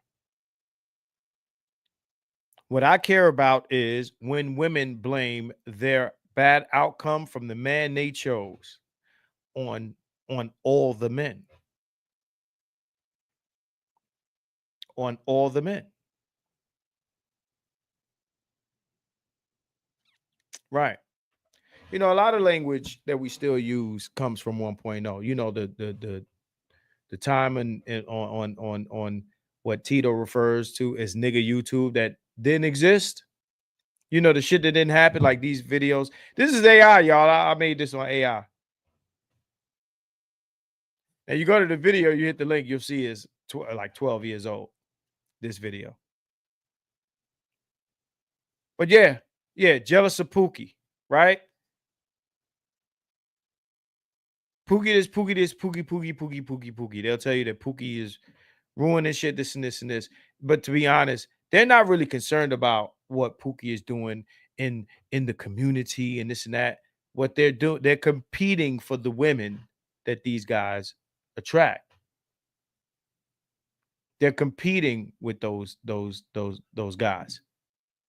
That's what it's really about. That's what it's always been about. It's not that what they say is necessarily untrue, right? Is that it's cap that they care about those things. It's just like I think it's cap that people are concerned about marriage because it creates better outcomes for children. I think it's about other things. Maybe it's about guys' belief systems and things like that. And that's cool, but just say that. Don't say it's about outcomes of children.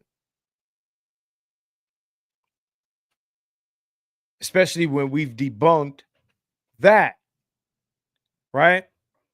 So guys, when they say, you know, they want to protect Pookie or they want to protect the community or children or this and that, blah, blah, blah, blah, from Pookie, it's really about you want the women.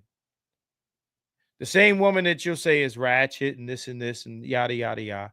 You are competing with those men for those women. The women just blame you, and it is your fault that their relationships don't work out. Keep It 100 is not simp enough. It's all your fault. See, they'll tell you that you need to get Pookie shit in order. They'll tell you, you need to tell these good for nothing ass niggas, whether they be Pookie or whoever, to treat us right. So basically, you want the niggas that you don't want to straighten out the niggas you do want. Why would a nigga do this? Why would a nigga task himself for no benefit? Again, if y'all was real men, y'all tell these niggas to act right. Bitch, you the one with the pussy. How about this? How about don't give him no pussy? You're the one with the bargaining chip. I'm telling them you need to treat that woman right. And then he treats you fucked up and then you fuck him. What incentive does he have? Again, it's like this man is saying, it's the choices of the women at the end of the day. None of this happens if women don't choose fucked up. Women got all the choice. They go, we want to choose. Before it used to be, you're marrying this nigga in color purple. You're going to clean his house. And oh, we don't want you to make us marry who you want us to marry, daddy. Okay, pick who you want. Then you pick who you want. And you fuck it up. You pick a motherfucker that daddy would have said, no, not him. He's going to ruin your life. And then he ruins your life. And then you say, well, all of y'all niggas ain't shit. Why you let me fuck with him? And then after you get a few kids from a feud because you successfully in a row pick the same ain't shit nigga again and again and again. Because he's 6 foot and he like this. He got swag and all this stupid shit. He beard gang and all this stupid shit that you see women popping balloons over. And I love that fucking show. Pop the Balloon is the Jerry Springer of black women. Niggas is mad. Oh, this shit is embarrassing. No, let them do it. I love Pop the Balloon. Fuck y'all niggas. I love Pop the Balloon. I love it. I love that shit. Nigga come out with a suit on, clean cut, got his life together. Pop, pop, pop, pop, pop, pop, pop, pop. Why you pop your balloon, miss? Well, you know, it's giving. You know, it's giving. He's giving, you know. I don't like the fit. He's wearing a hat. I don't like his pinky ring.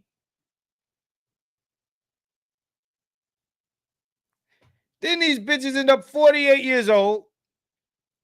Wasn't no good men out here.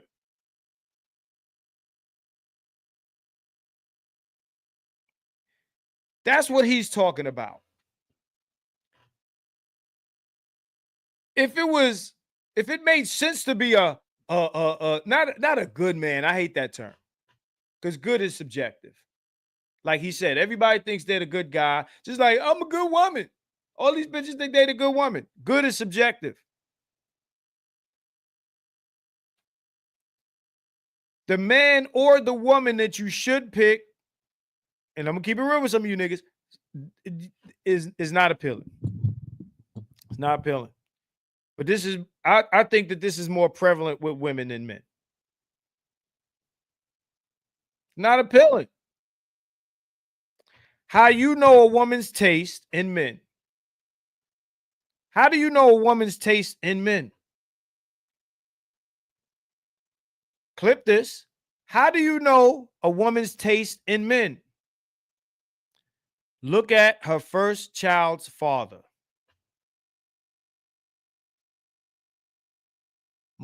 About half, or maybe it's close to half, or maybe it's more than half of women have their first child by age 20 when they're their baddest. That's when they body crazy. They ain't giving a fuck about taking y'all, none of y'all niggas seriously. They getting taken on 40 dates and they drinking and eating out at damn near every night and taking pictures of the fucking food with their phones.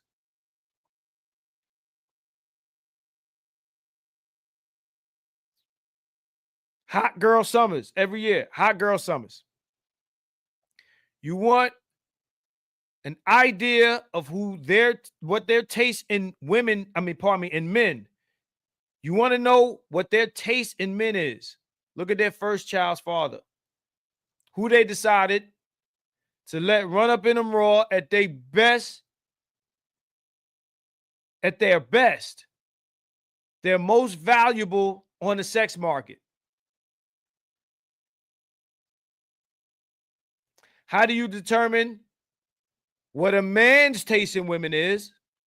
Give him some money. Fuck what he deal with when he broke and he dealing with the woman he can get. When a man has all the options, he'll pick what he wants. That's how you know what a man's taste in women is. When people have the most options, what they choose reflects their preference.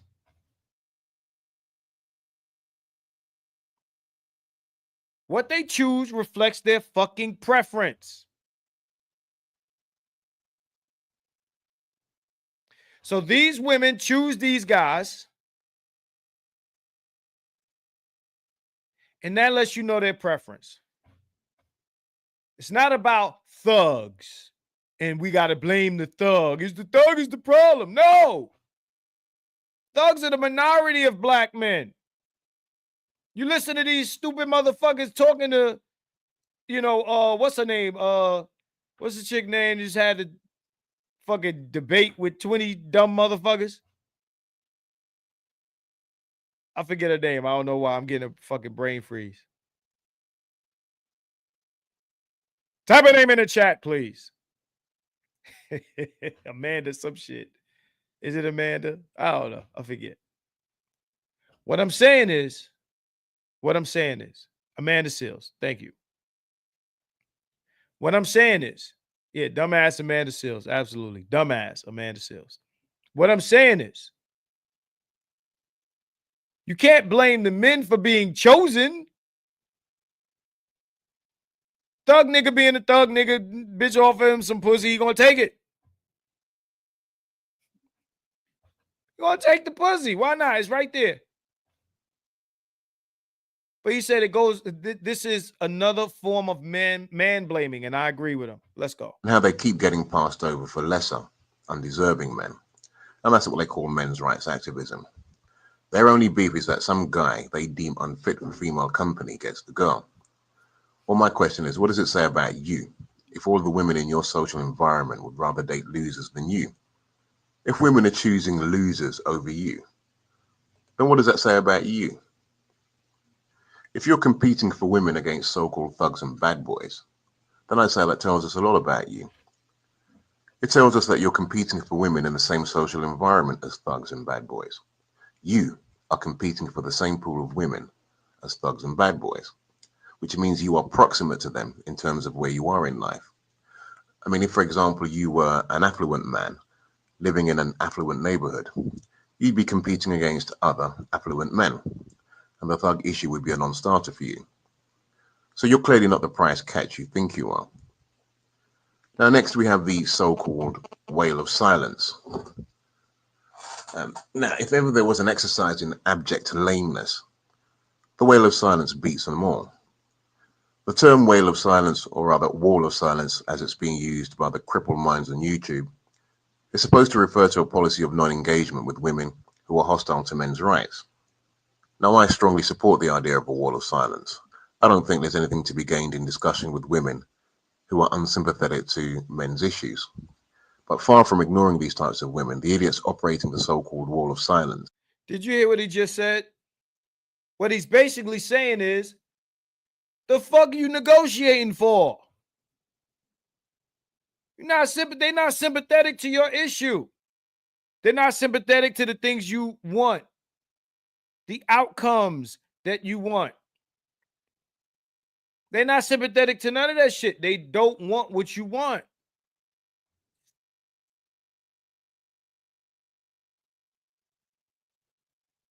They don't want what you want. They opted in for the benefits. Now they get the benefits for free. Let me ask you a question. Right? And I want to hear this about show. I want brutal honesty. Niggas keep it real. It's niggas in here. Real niggas in attendance. I tend to think that the people who dare come here are real niggas. Because you wouldn't be caught here if you weren't, right? Unless you come here to troll. And nowadays, niggas got to wait 60 minutes to troll. They got to sub to the channel. You want troll me, you got to be a subscriber, right? By a show of ones, I want brutal fucking honesty. If you could fuck new pussy every day, men, keep it real. If you could fuck new women every day, what is the chances that you'll get married?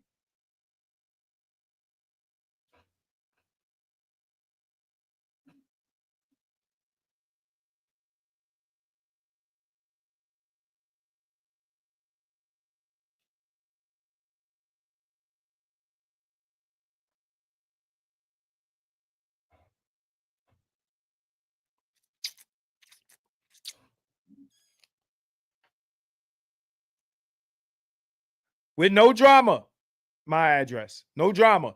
Just new bitch every day, next day, new bitch. Every day. What are the chances that you'll get married if you could have a new bitch, new bad bitch every day?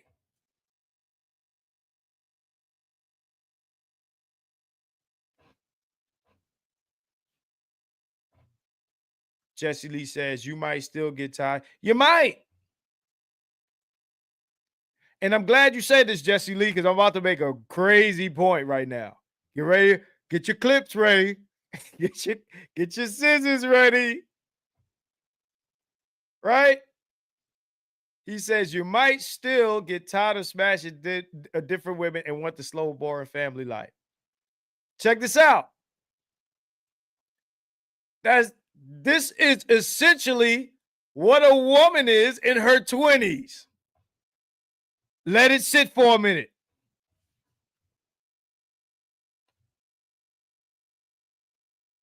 If you caught it, press 1. If you caught it, press 1. That is essentially what a woman is in her 20s.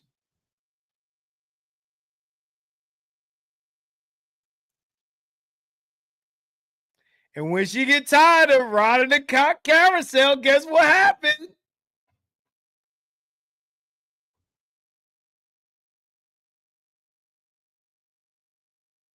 When she get tired, guess what happened? With Jesse Lee comment.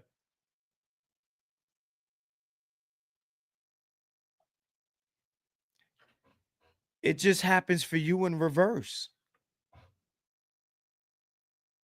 It happens for you in reverse, unless you a fly ass, quote unquote, Pookie or Pretty Ricky. And people tend to think that Pookie's the only nigga getting pussy, and Pretty Ricky. That's again, Pretty Ricky, nigga.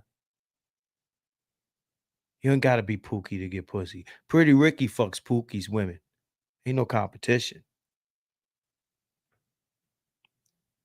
Okay?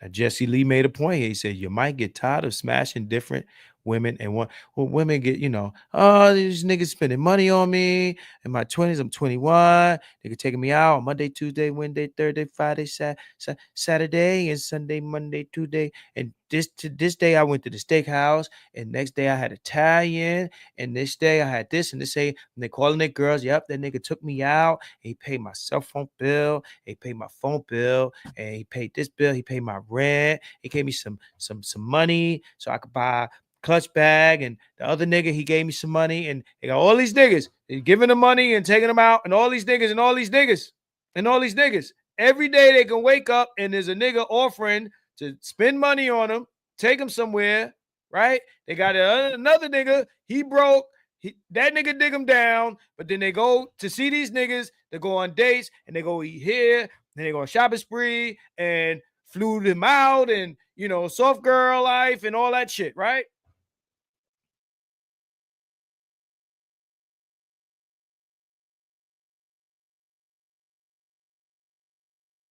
Then, after she sold her royal oats, and maybe during this time period, tried to keep a couple of these niggas by having a kid or two. She ages out, the demand slows down, and now, where all the good men at?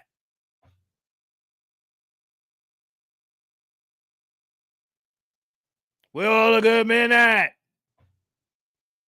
Y'all niggas ain't shit.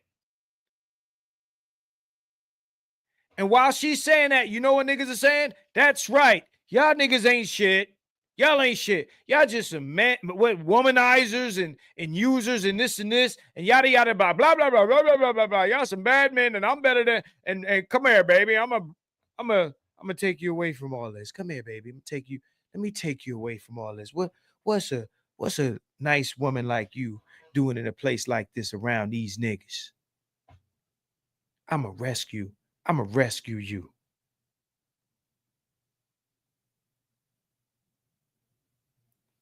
Right. Step up to be a stepdad. Your turn, niggas. Your turn. I got her now. Okay.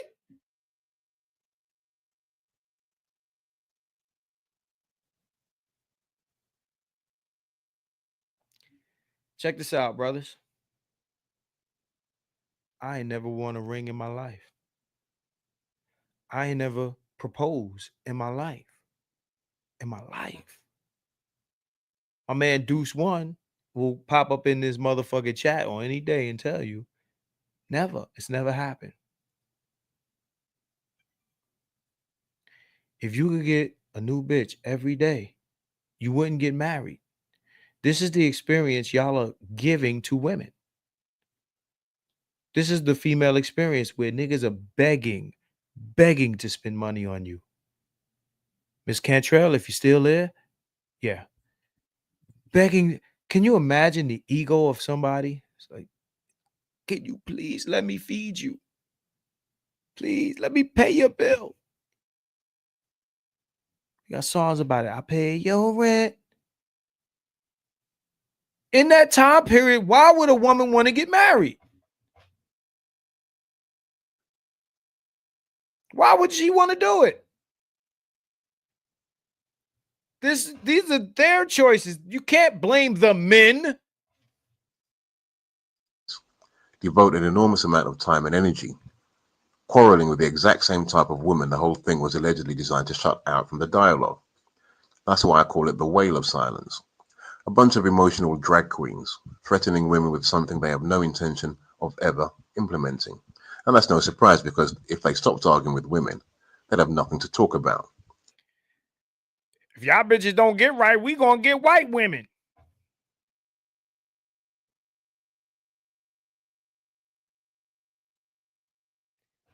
Nigga.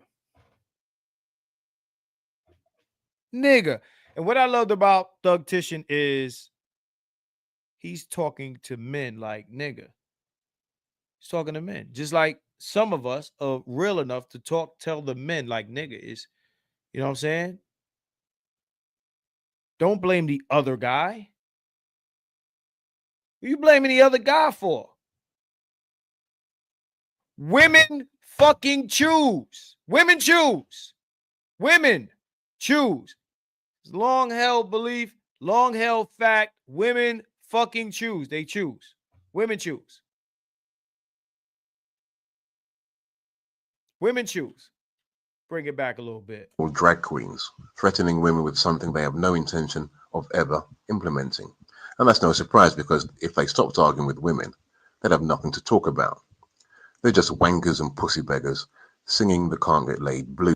There it goes. Pussy beggars. She ain't gonna give me no pussy. She won't fuck him. But he's a bad guy.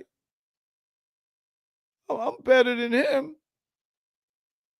I'll show her I'm better than him. I'm gonna go get some flowers and candy. I know a nigga. This is real story, right? My man, he got his man. Yo, yeah, pussy beggars. That was a thugtician trademark. Pussy beggars. Yo, what up, Nick? I see you, Trust. I see you. Ghetto user. Say you on target as usual. Support for this fire. I appreciate you. Appreciate you.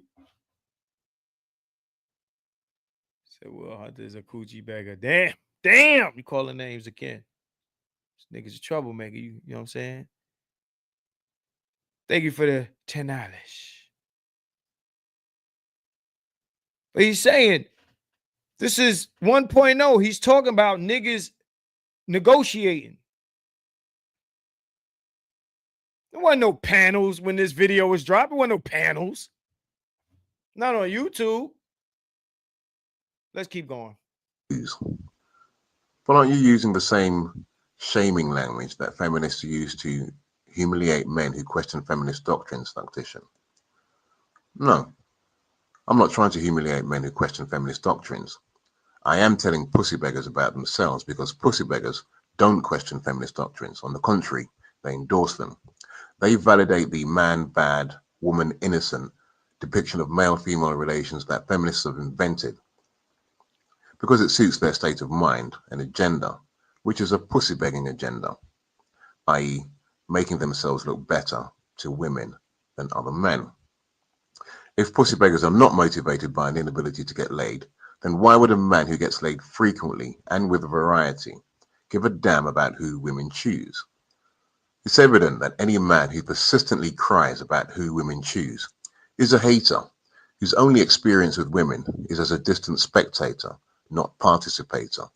A man who watches other men score while he himself is overlooked time and time again, which is how he comes to his bizarre conclusions about the causes of gender conflict.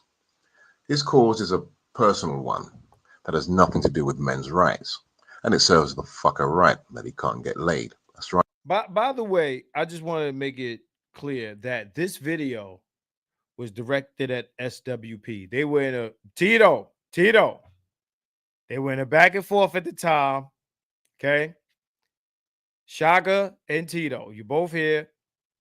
You verify this. I remember listening to both of these niggas go back and forth about this shit. Because SWP was like, you're choosing thugs, choosing thugs. That's what SWP was talking back in the day. Right. So this was a shot at SWP. Thugtician took several shots at SWP back in the day. Right, you can't get laid, you weak mother. And it serves the fucker right that he can't get laid. That's right, you can't get laid, you weak motherfucker. What kind of man hasn't got the basic pickup skills required to talk a woman into his bed in a time and place when women are practically throwing themselves at men for just about any kind of sordid arrangement? Ain't that what they say now? Yo, pussy wild easy to get nowadays. 12 years ago. Pussy real easy to get. Pussy so easy to get. You complaining about her fucking him. Why do you care?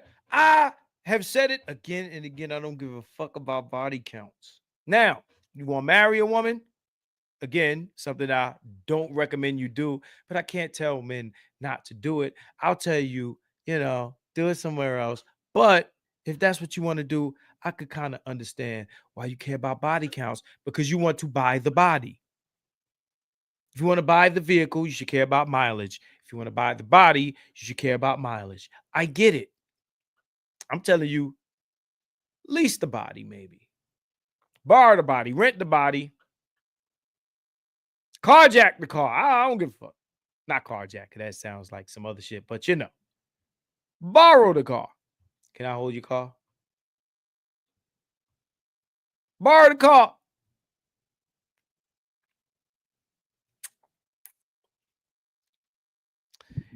To all the women in attendance, I'm a fun ass nigga. Just want to throw that out there. I ain't the good man. Tell you that right now. Stop selling yourself as good men. It's boring. It's boring. Cindy Lauper told y'all motherfuckers, girls just want to have fun. If you live by that, you'll never lose. Girls want to have fun. That's why they like swag niggas. They don't want to be bored. They want to be bored to death. What's his name? The Boondocks. What's his name that do the Boondocks? He did a whole episode on the worst thing you could do to a woman is bore her. Can't bore a woman to death. Gotta be interesting. Oh, he said, oh, yeah. Yeah, I remember that. Give a fuck about body counts. Niggas gonna be mad at me. What you mean, Marcus? If you want to keep the body, I understand. I'm saying I don't. See, Dr. Thunder, this is how you do it. You let niggas do them, and you say what you don't do. I'm over here. I don't give a fuck about body counts. It's cool that you give a fuck, but I don't give a fuck. That's how that's done. That's how that's done. Let's go. But wait, I'm a nice guy. I don't want to take advantage of a woman. No, you just want to chain a woman to your side and make her your dependent so she can't get away. Because you ain't got what it takes to keep a woman simply on the strength of personality. You want to make it a dependent. Mind you, society, let it crumble. So a woman could be like, I need $40, and you show up with the $40.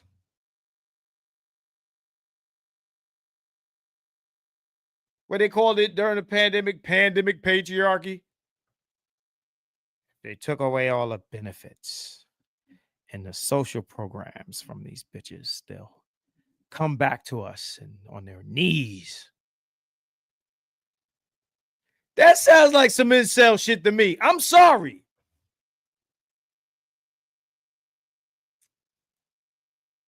Since they won't change the laws, burn this motherfucker down. The whole shit. The whole shit. Not just the community, the whole shit. Burn it all down. When everything's burned to ashes.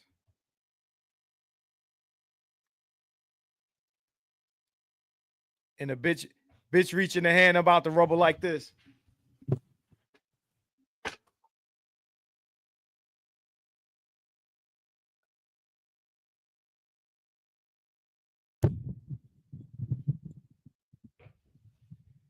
That little motherfucker be standing over with the $40.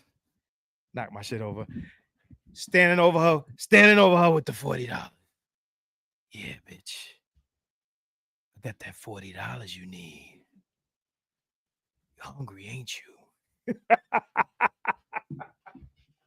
Winter, niggas. Winter. Winter's coming. Give me a second. I need my motherfucking spotlight. Put my spotlight back up. Winter's coming, y'all.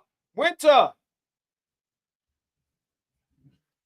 Niggas is waiting for this whole shit. I remember I asked BGS on the stream. I said, yo, you don't think, and I got to clip that shit. I got to pull that shit up. I said, you don't think it's a little pathetic to be waiting for the whole shit to fall apart so that the bitches will fuck with you?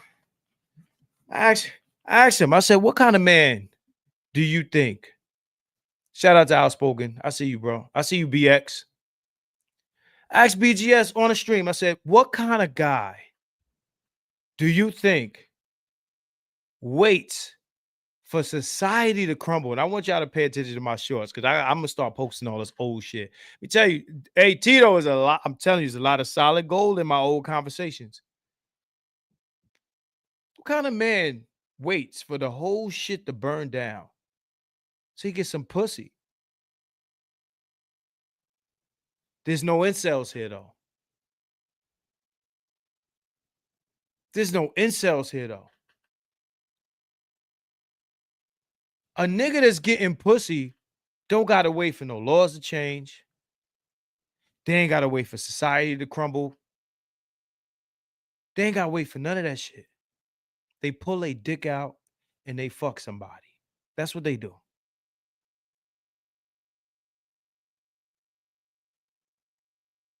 Now, two things could be true at the same time. Yes, women are unreasonable in some of their expectations. A lot of their a lot of their expectations.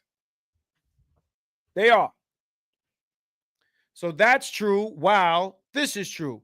And yeah, this many women are fucking this many niggas. All true. The world is bigger than this. Right, Shaka. Yeah, Shaka. You want bitches to lose everything so they can run to you so you can pay for everything. Yeah. Yeah. Niggas are competing. Competing to be the trick. Let's hear some more. And you fear that unless she's changed you in some way, she'll run. And you're absolutely right, because you are a lame fuck. She'll simply on the strength of personality. And you fear that unless she's changed you in some way, she'll run. And you're absolutely right, because you are a lame fuck. I mean, since when does being a good man or a nice guy equate to not being able to get laid? I mean, this is a kind of dumb logic that can only come from the mind of a pussy beggar. This is a kind of perverted weirdo we observe all over the internet. And these men are the ones feminists are talking about when they talk about abusive men and men who hurt women. If me saying all that is shaming language, what do you call it when pussy beggars blame other men for women's and society's problems? What kind of language is it when pussy beggars label other men as abusers of women? I call it pussy begging language, trying to make other men look bad so you can look good to women. Why don't my critics address that? Clearly. Oh, I love it. So Jonathan Robinson says, and thank you for your subscription, Jonathan Robinson. He says, I guess you never had any real good pussy because body count matters a lot. Because a pussy that's been fucked to death has no gripping, just water, but good pussy grips your dick like a glove on your hand. Let me tell you something, Mr. Robinson. Mr. Robinson, let me say this to you. Body count and pussy grip are not, you're conflating the two like one is the cause for another. No, sir.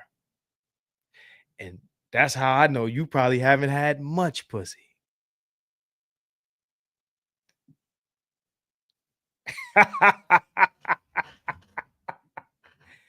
Ba-boom. I guess you ain't never had no good pussy. What else? And incels have acne, right? Oh fuck, man.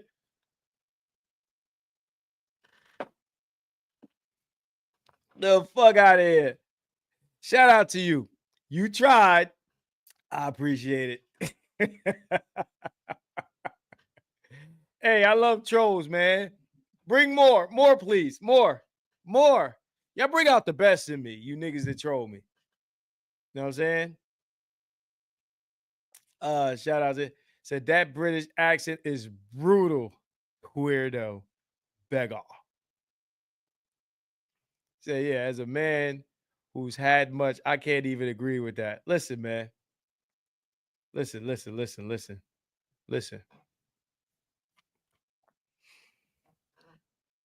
I almost don't want to say this, right? I'm gonna say it. He says, so, oh yes, I have. I was a real hoe out here. That's how I know.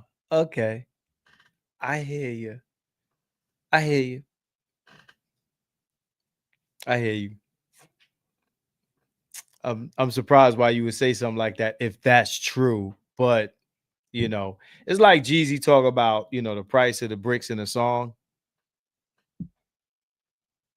And Pimp C call them out. It's like the niggas who do it, like, you know, the language. Tito, give me a second. I got you.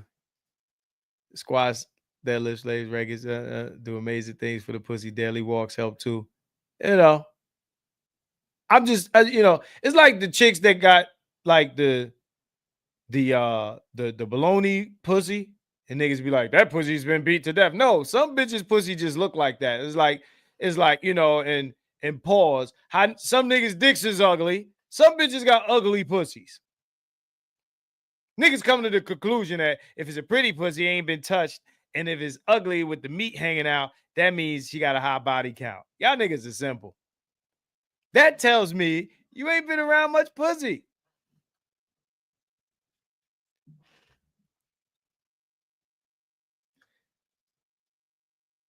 Tito, I'm gonna send you the link. Hold The on. reason is you sympathize with that point of view, which means your claim to be a men's rights activist is seriously compromised. Pussy beggars and whale of silencers are sabotaging the men's rights movement, and I do not want to be confused with them. How can we press any men's rights agenda when so many men validate anti-male feminist propaganda? Feminists say men are violent, and pussy beggars say yes. Those men over there are violent to women, but I'm not like them. I'm a nice guy. I'm good to women. I respect women. And if women stopped choosing bad men, they'd have much better relationships with men. What kind of movement works with factions within the group blaming each other for causing the same problem society blames them for? No kind. So for me, the real opponents of men's rights are not women or feminists. It is the pussy beggars and the other miscellaneous weirdos who've adopted the mantle of men's rights to further their own petty agendas. So once again, I say, Thugtition Unleashed. I will use whatever resources become available to me to harass, humiliate, degrade, and depress the pussy beggar horde. I will use my own prodigious power and ever-growing fame as the biggest men's rights name on YouTube to purge the men's rights movement of the scourge of pussy beggars, pussy beggarism, and the phony wail of silence. Let me make it clear also that I have nothing to do with Sergeant Willie Fagboy, Solon Crack, or any clown associated. You heard it. You heard it. You heard it. And I haven't listened to this shit in I couldn't tell you how many years. You heard him shout it out. They were having the same issue back then. Of the scourge of pussy beggars, pussy beggarism, and the phony wail of silence. Let me make it clear also that I have nothing to do with Sergeant Willie Fagboy, Solon Crack, or any clown associated with them. I have no respect whatsoever for Sergeant Willie Pete, and I never liked the bitch. Those calling for me to make peace with scum like that identify themselves as pussy beggars, and you can kiss off. Later. So now you understand me. My purpose is to expose this type of shit.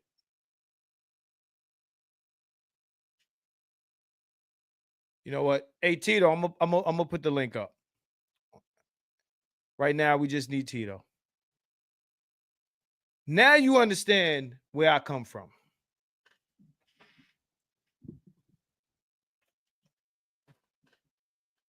Not to say that, you know, I wasn't on this before. I've been on this shit since the 90s.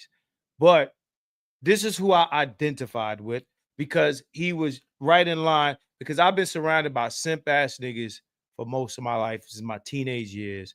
And simps ruined everything. They ruin every fucking thing. Simps ruin every fucking thing. Yeah, female version of uncircumcised, right? You know, again, you know, I don't want to get into that too deeply, but you know, when I listen to niggas talk about, you know, women and shit, like, again, I know what it sounds like the 40-year-old version where you falsely or incorrectly describe the texture of a fucking breast.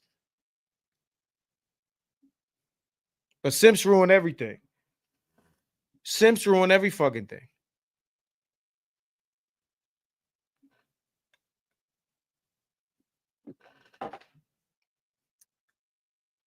Tito, that link is up. The simps ruin everything, man. But yeah, man, you know, you let a nigga talk long enough, they'll expose themselves to tell you what side of the shit they on. And, you know, and Miss Cantrell, she said, you know, she's had the same type of anatomy arguments. Again, if you've been around enough naked female anatomy, you know what the fuck you talking about. Said about stepdaddies, the manosphere skips over the high number of Pookie playing stepdaddy. I see it all the time. This is correct. You know, I think that niggas give like these niggas a little bit more credit than they deserve. Like they super nigga. You know, I think that a lot of niggas talk about the white man and Pookie like these niggas got superpowers. Said ladies have this amazing thing called public symphysis. Is cartilage between the pelvis bone and the lower flow muscle. Thank God I went to college and got a science degree. But yeah, well, hear your bro science about pussy.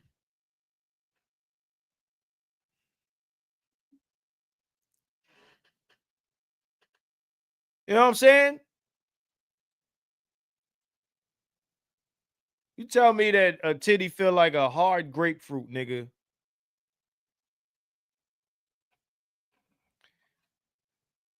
But this is the mission that this man was on.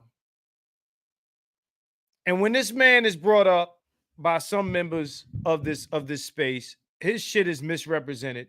I'm sure there will be a response to this. Because a motherfucker got to cover up. Oh, no, it wasn't like that. It was like this. You'll have to respond to the shit that you said didn't exist. It exists. I just played the shit to everybody. Yeah, hard grapefruit. I'm just saying. This is what this man was on. He spoke on niggas blaming other niggas, trying to save the women from these niggas. Because these the bad niggas, they the good niggas. You had, you know, he spoke on, you know, men negotiating and shaming and, oh, no, you shouldn't do that and you shouldn't pick them and pick me instead and, you know, this type of shit. The only word he didn't say was incel. That's what he didn't say. Because at that point, it wasn't that popular of a term. But he picked his own word, pussy beggar. Let's bring that shit back. And I know this is it's gonna ruffle feathers because nobody in charge in 2026 likes anybody to play Manosphere 1.0 content. You just don't like it. You just don't like it. Anytime somebody addresses some historical shit, motherfuckers respond. Say, it's Clarence. Hold on. Clarence's parents got a real good marriage. Where the fuck are you, Gotham City? No. My name is Clarence Walcott. I was one of BGS's subscribers, right? I'm here to tell you that of winter, as you can see behind me, winter eventually came. Came. Hey, look, we got Clarence. Right? We got Clarence on the scene, right? He's Clarence, our outside guy. He's on the scene. What's going on, Clarence? Everything's great. We saved up our MREs and we have you know, bitches and raccoons living in the basement together. They play together and everything. It's wonderful. So, Clarence, do you have $40, Clarence? In canned goods, more or less, yeah. I did some foraging earlier, so yeah, I think I do. Okay, are the bitches, are they giving it up for $40 in cans? I would say more like $189. You know, like a can of beans or something like that. A couple of pieces of bologna, some white bread if you got it. Oh, if you got white bread right now, you're the man. So let me ask you this, Clarence. What were you doing before the collapse of society? Like, what was your occupation? Where did you work? Man. Well, I would go to work. I would listen to BGS in my headphones. And the brother BGS, he taught us a lot of good things. To be patient so we won't crash out, you know. And it worked. It worked out. Right now, I'm talking to you from 2065 right now. This is downtown Chicago. You can see the Hancock Center behind me right here. This is the Hancock Center, man. You know, after they assassinated JD Vance, everything just went crazy after that. It was like Road Warrior after that. But then eventually, after everybody ran out of ammunition from killing each other, now people just walk around picking up things off the ground to eat. So let me ask you this, Clarence. Now that society has crumbled, and I think I will assume that you've lost your livelihood. More or less, yeah. So how do you get the $40 for the pussy that the bitches want? Well, I have a couple of businesses.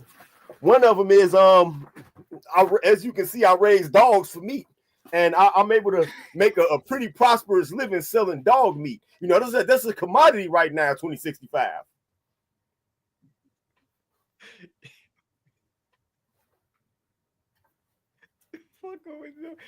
So Clarence, I got a couple more questions for you because this is very interesting. Okay. So the collapse of society, you've lost your occupation. You know, you're a very smart individual. Your work. Before the collapse of society, I was a data systems analyst. Yeah, I thought I would always have a job. Right. And I used to get tired of Pookie. I used to before the collapse of society, I would see Pookie sell a couple of drugs, go to one of those corrupt Nigerian dealerships and finance in somebody else's name with a CPN or something, get a white BMW. They have better cars than I had with a legitimate job, right? And they were just the same girls that was in the office with me were dating Pookie, and they wouldn't give me any access. This was bullshit. Oh. I mean, but you know what? BGS kept us going for a lot of years. So question, Mr. Clarence there.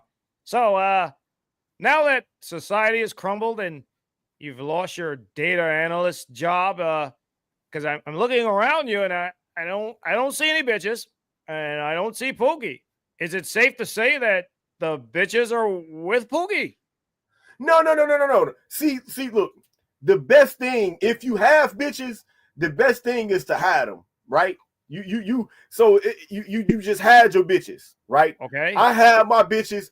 I let them come out after I collect enough water, and I have a gravity feed cistern system that collects rainwater, right? And I have a spigot and a hose. And so when I bring my bitches out to bathe, I bring them out at night, right? I bring them out at night and I let them bathe.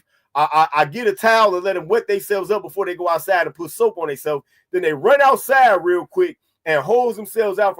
I don't want any, and I tell them, hey, this is for me and your safety, so nobody knows. Because if they know that I got food in here, it's bad enough that I have to butcher the dogs indoors so nobody can see the meat. You know what I'm saying? So, but Clarence, I'm sorry, Clarence. It would sound to me like you're holding women hostage. That's what it sounds very disturbing. It sounds like in this apocalypse that you're holding women hostage. It's skills and resources, like AM1 used to say before Tito ended his career. It's skills and resources. but your skills are not useful in this current climate that you're living in now. I mean, it looks very they plenty useful. I like I said, I have a dog farm. Sometimes when people bring old electronics to me, I'm able to solder them and fix them because some people have all of their photos. We don't have a cell network no more, but a lot of people still got their photos and their phones, and so they look at their mothers and fathers and everybody that died in the uprising, and they just like to look at them. So I basically restore their phones for them. You know, I restore a lot of devices just so people can look at the pictures of when things wasn't like this. You know, people are real nostalgic about things like that. So you're feeding women dog meat, I understand. I try to save the MREs for the bitches. The MREs? Yeah, they still have MREs left over from the good days. Okay, so your dog farm, who eats this meat? Oh, a lot of people come by and buy the dog meat, the raccoon meat. A lot. I raise several different kinds of animal. So this is raccoon meat. Am I to understand that you're trapping raccoons and? No. My raccoons are farm raised. I raise my raccoons. Okay, so I'm just trying to understand. You went from being a data analyst, eating steaks, and now you're selling raccoon meat. Oh, that doesn't matter. It doesn't matter. Hey, I traded one meat access to steak for access to the real good meat. You know what I'm saying? The real red meat. So my question is, do you find yourself to be better off now that you're with your dog farm and your raccoon meat, and you have women like trapped in maybe some tunnel or wherever you've made your home? It's a crawl space. So are you better off in this apocalypse than you were before society crumbled, before the so-called uprising?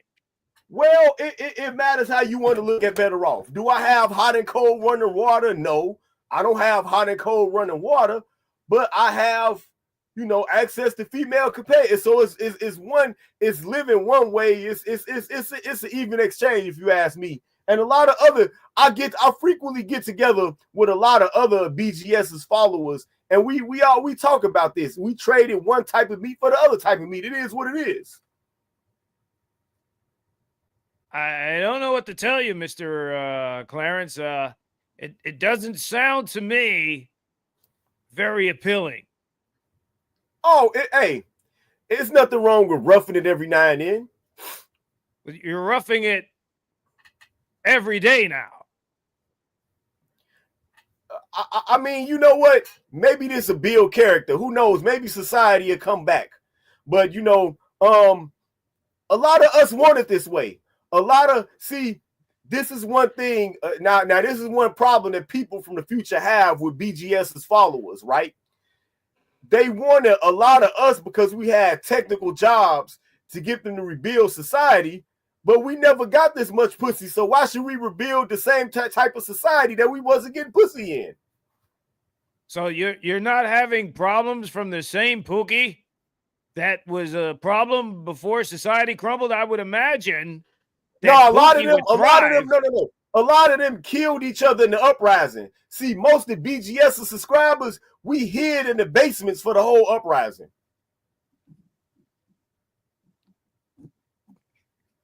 So the Pookies killed each other. We hid in the basement.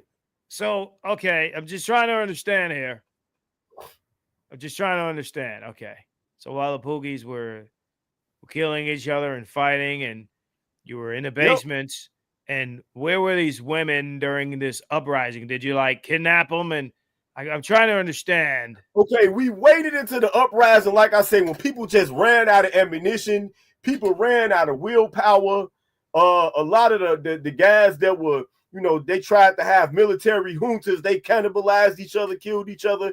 People just got tired of fighting. Now people just want to survive.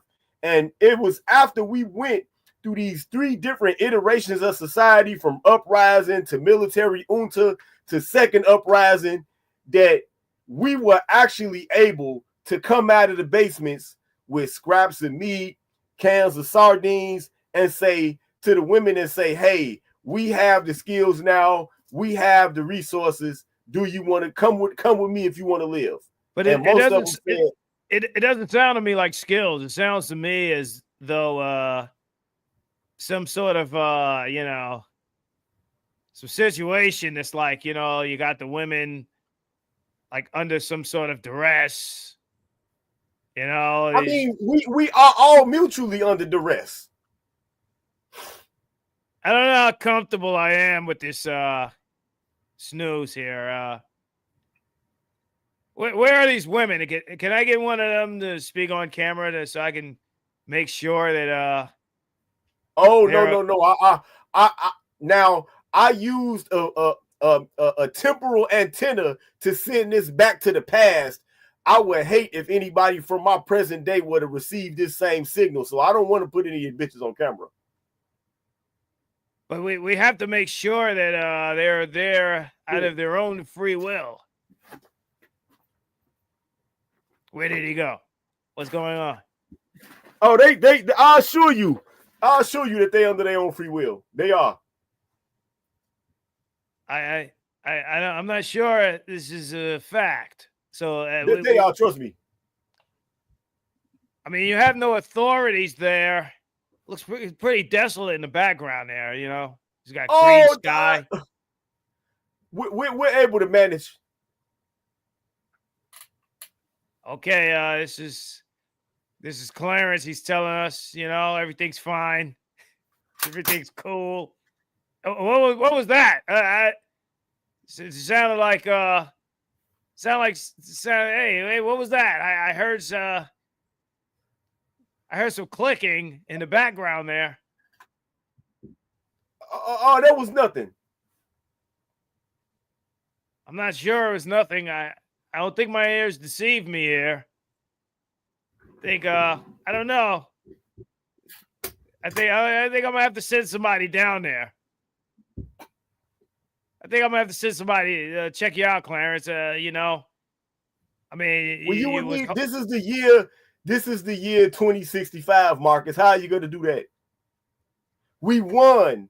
Y'all called us incels. Y'all called us lames, and we won. At the end of the day, BG, all of the incels, we will win. All we have to do is hide in the basements and wait for society to end, wait for people to kill each other, die from diseases, dysentery, lack of access to medical care, and all of the abandoned women and then we can just come out of our basements and feed them and we can bring them to us. So the entire world for access to pussy. That's the trade-off we've made. Yes. Wow. This is unprecedented, folks. I'm speechless. I don't know what to say. This is Clarence live from desolate Chicago. That's Chicago in the background there. Looks like I Am Legend. I don't know. So I'm just trying to understand how this is a win for us. I don't get it. It's a win because now upstanding black men get to dictate the future of the black race. By eating raccoons and dogs? Dog meat? This is what it's come to, but yes.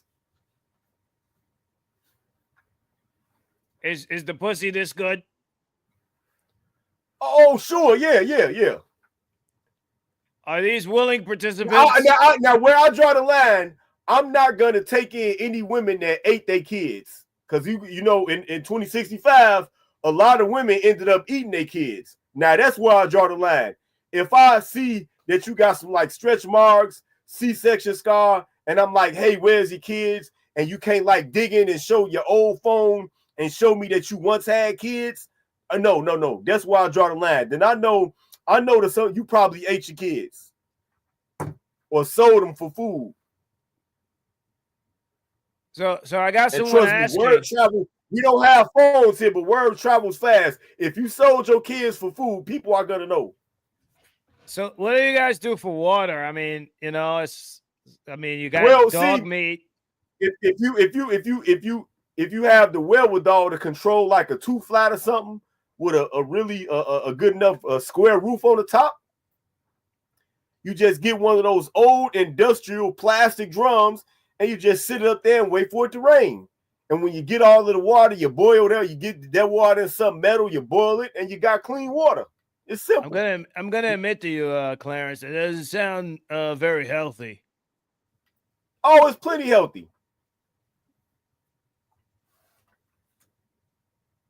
How are these women doing, Clarence? You know, level with me. Level with me, please. They're doing great. They're doing great. I don't know if I believe you. They're not smoking and drinking all the time like they used to. This is hey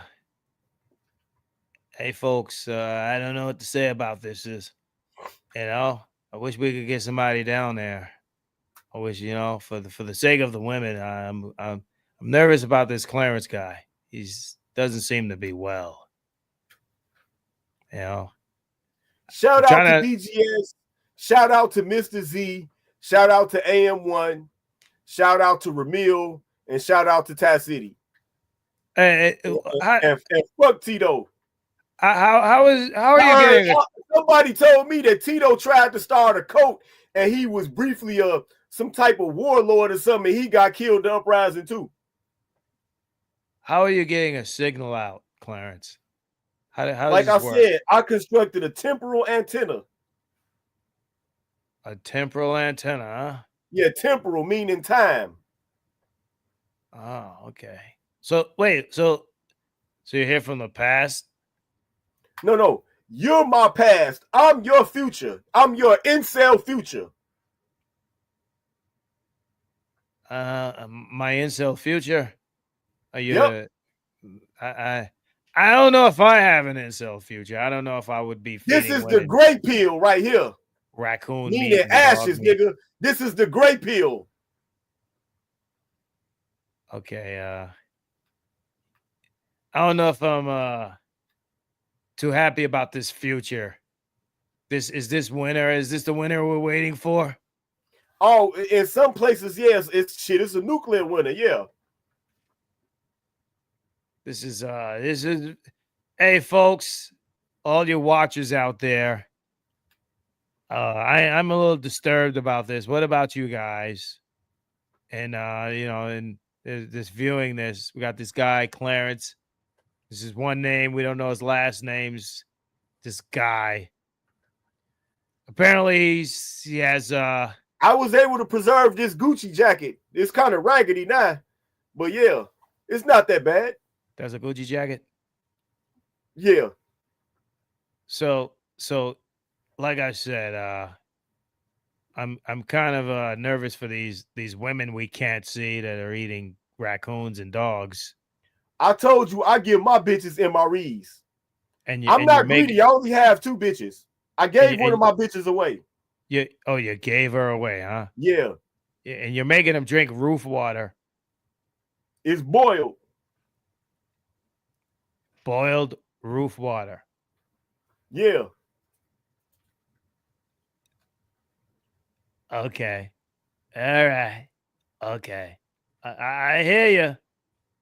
I hear you. So this is what we're going to do, man. We're going to get back with you, man. We're going to give you an update soon.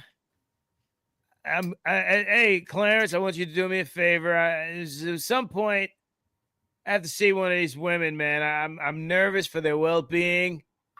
I'm going to be honest with you. You don't look like a guy that's, you know, that I could trust with women in a dystopian reality. Like you got the women hidden. If you're feeding them, you know, different kind of animals there. I don't know, we man. feed them MREs. Okay. All right, man. I eat a lot of my favorite protein is seagull. I'm speechless. Speechless over here. Yeah, there's Seagull. no more hot dogs anymore, so they just eat a lot of worms. So now the seagulls don't even have E. coli. Can't say that I had almost seagull. like chicken. Can't say that I've had any seagull. You know, You, so you ever been to an authentic Chinese place? authentic, huh? I'm speechless, man. Hey, look, man. Hey, it was a pleasure talking to you. It was a pleasure. I don't know what to say.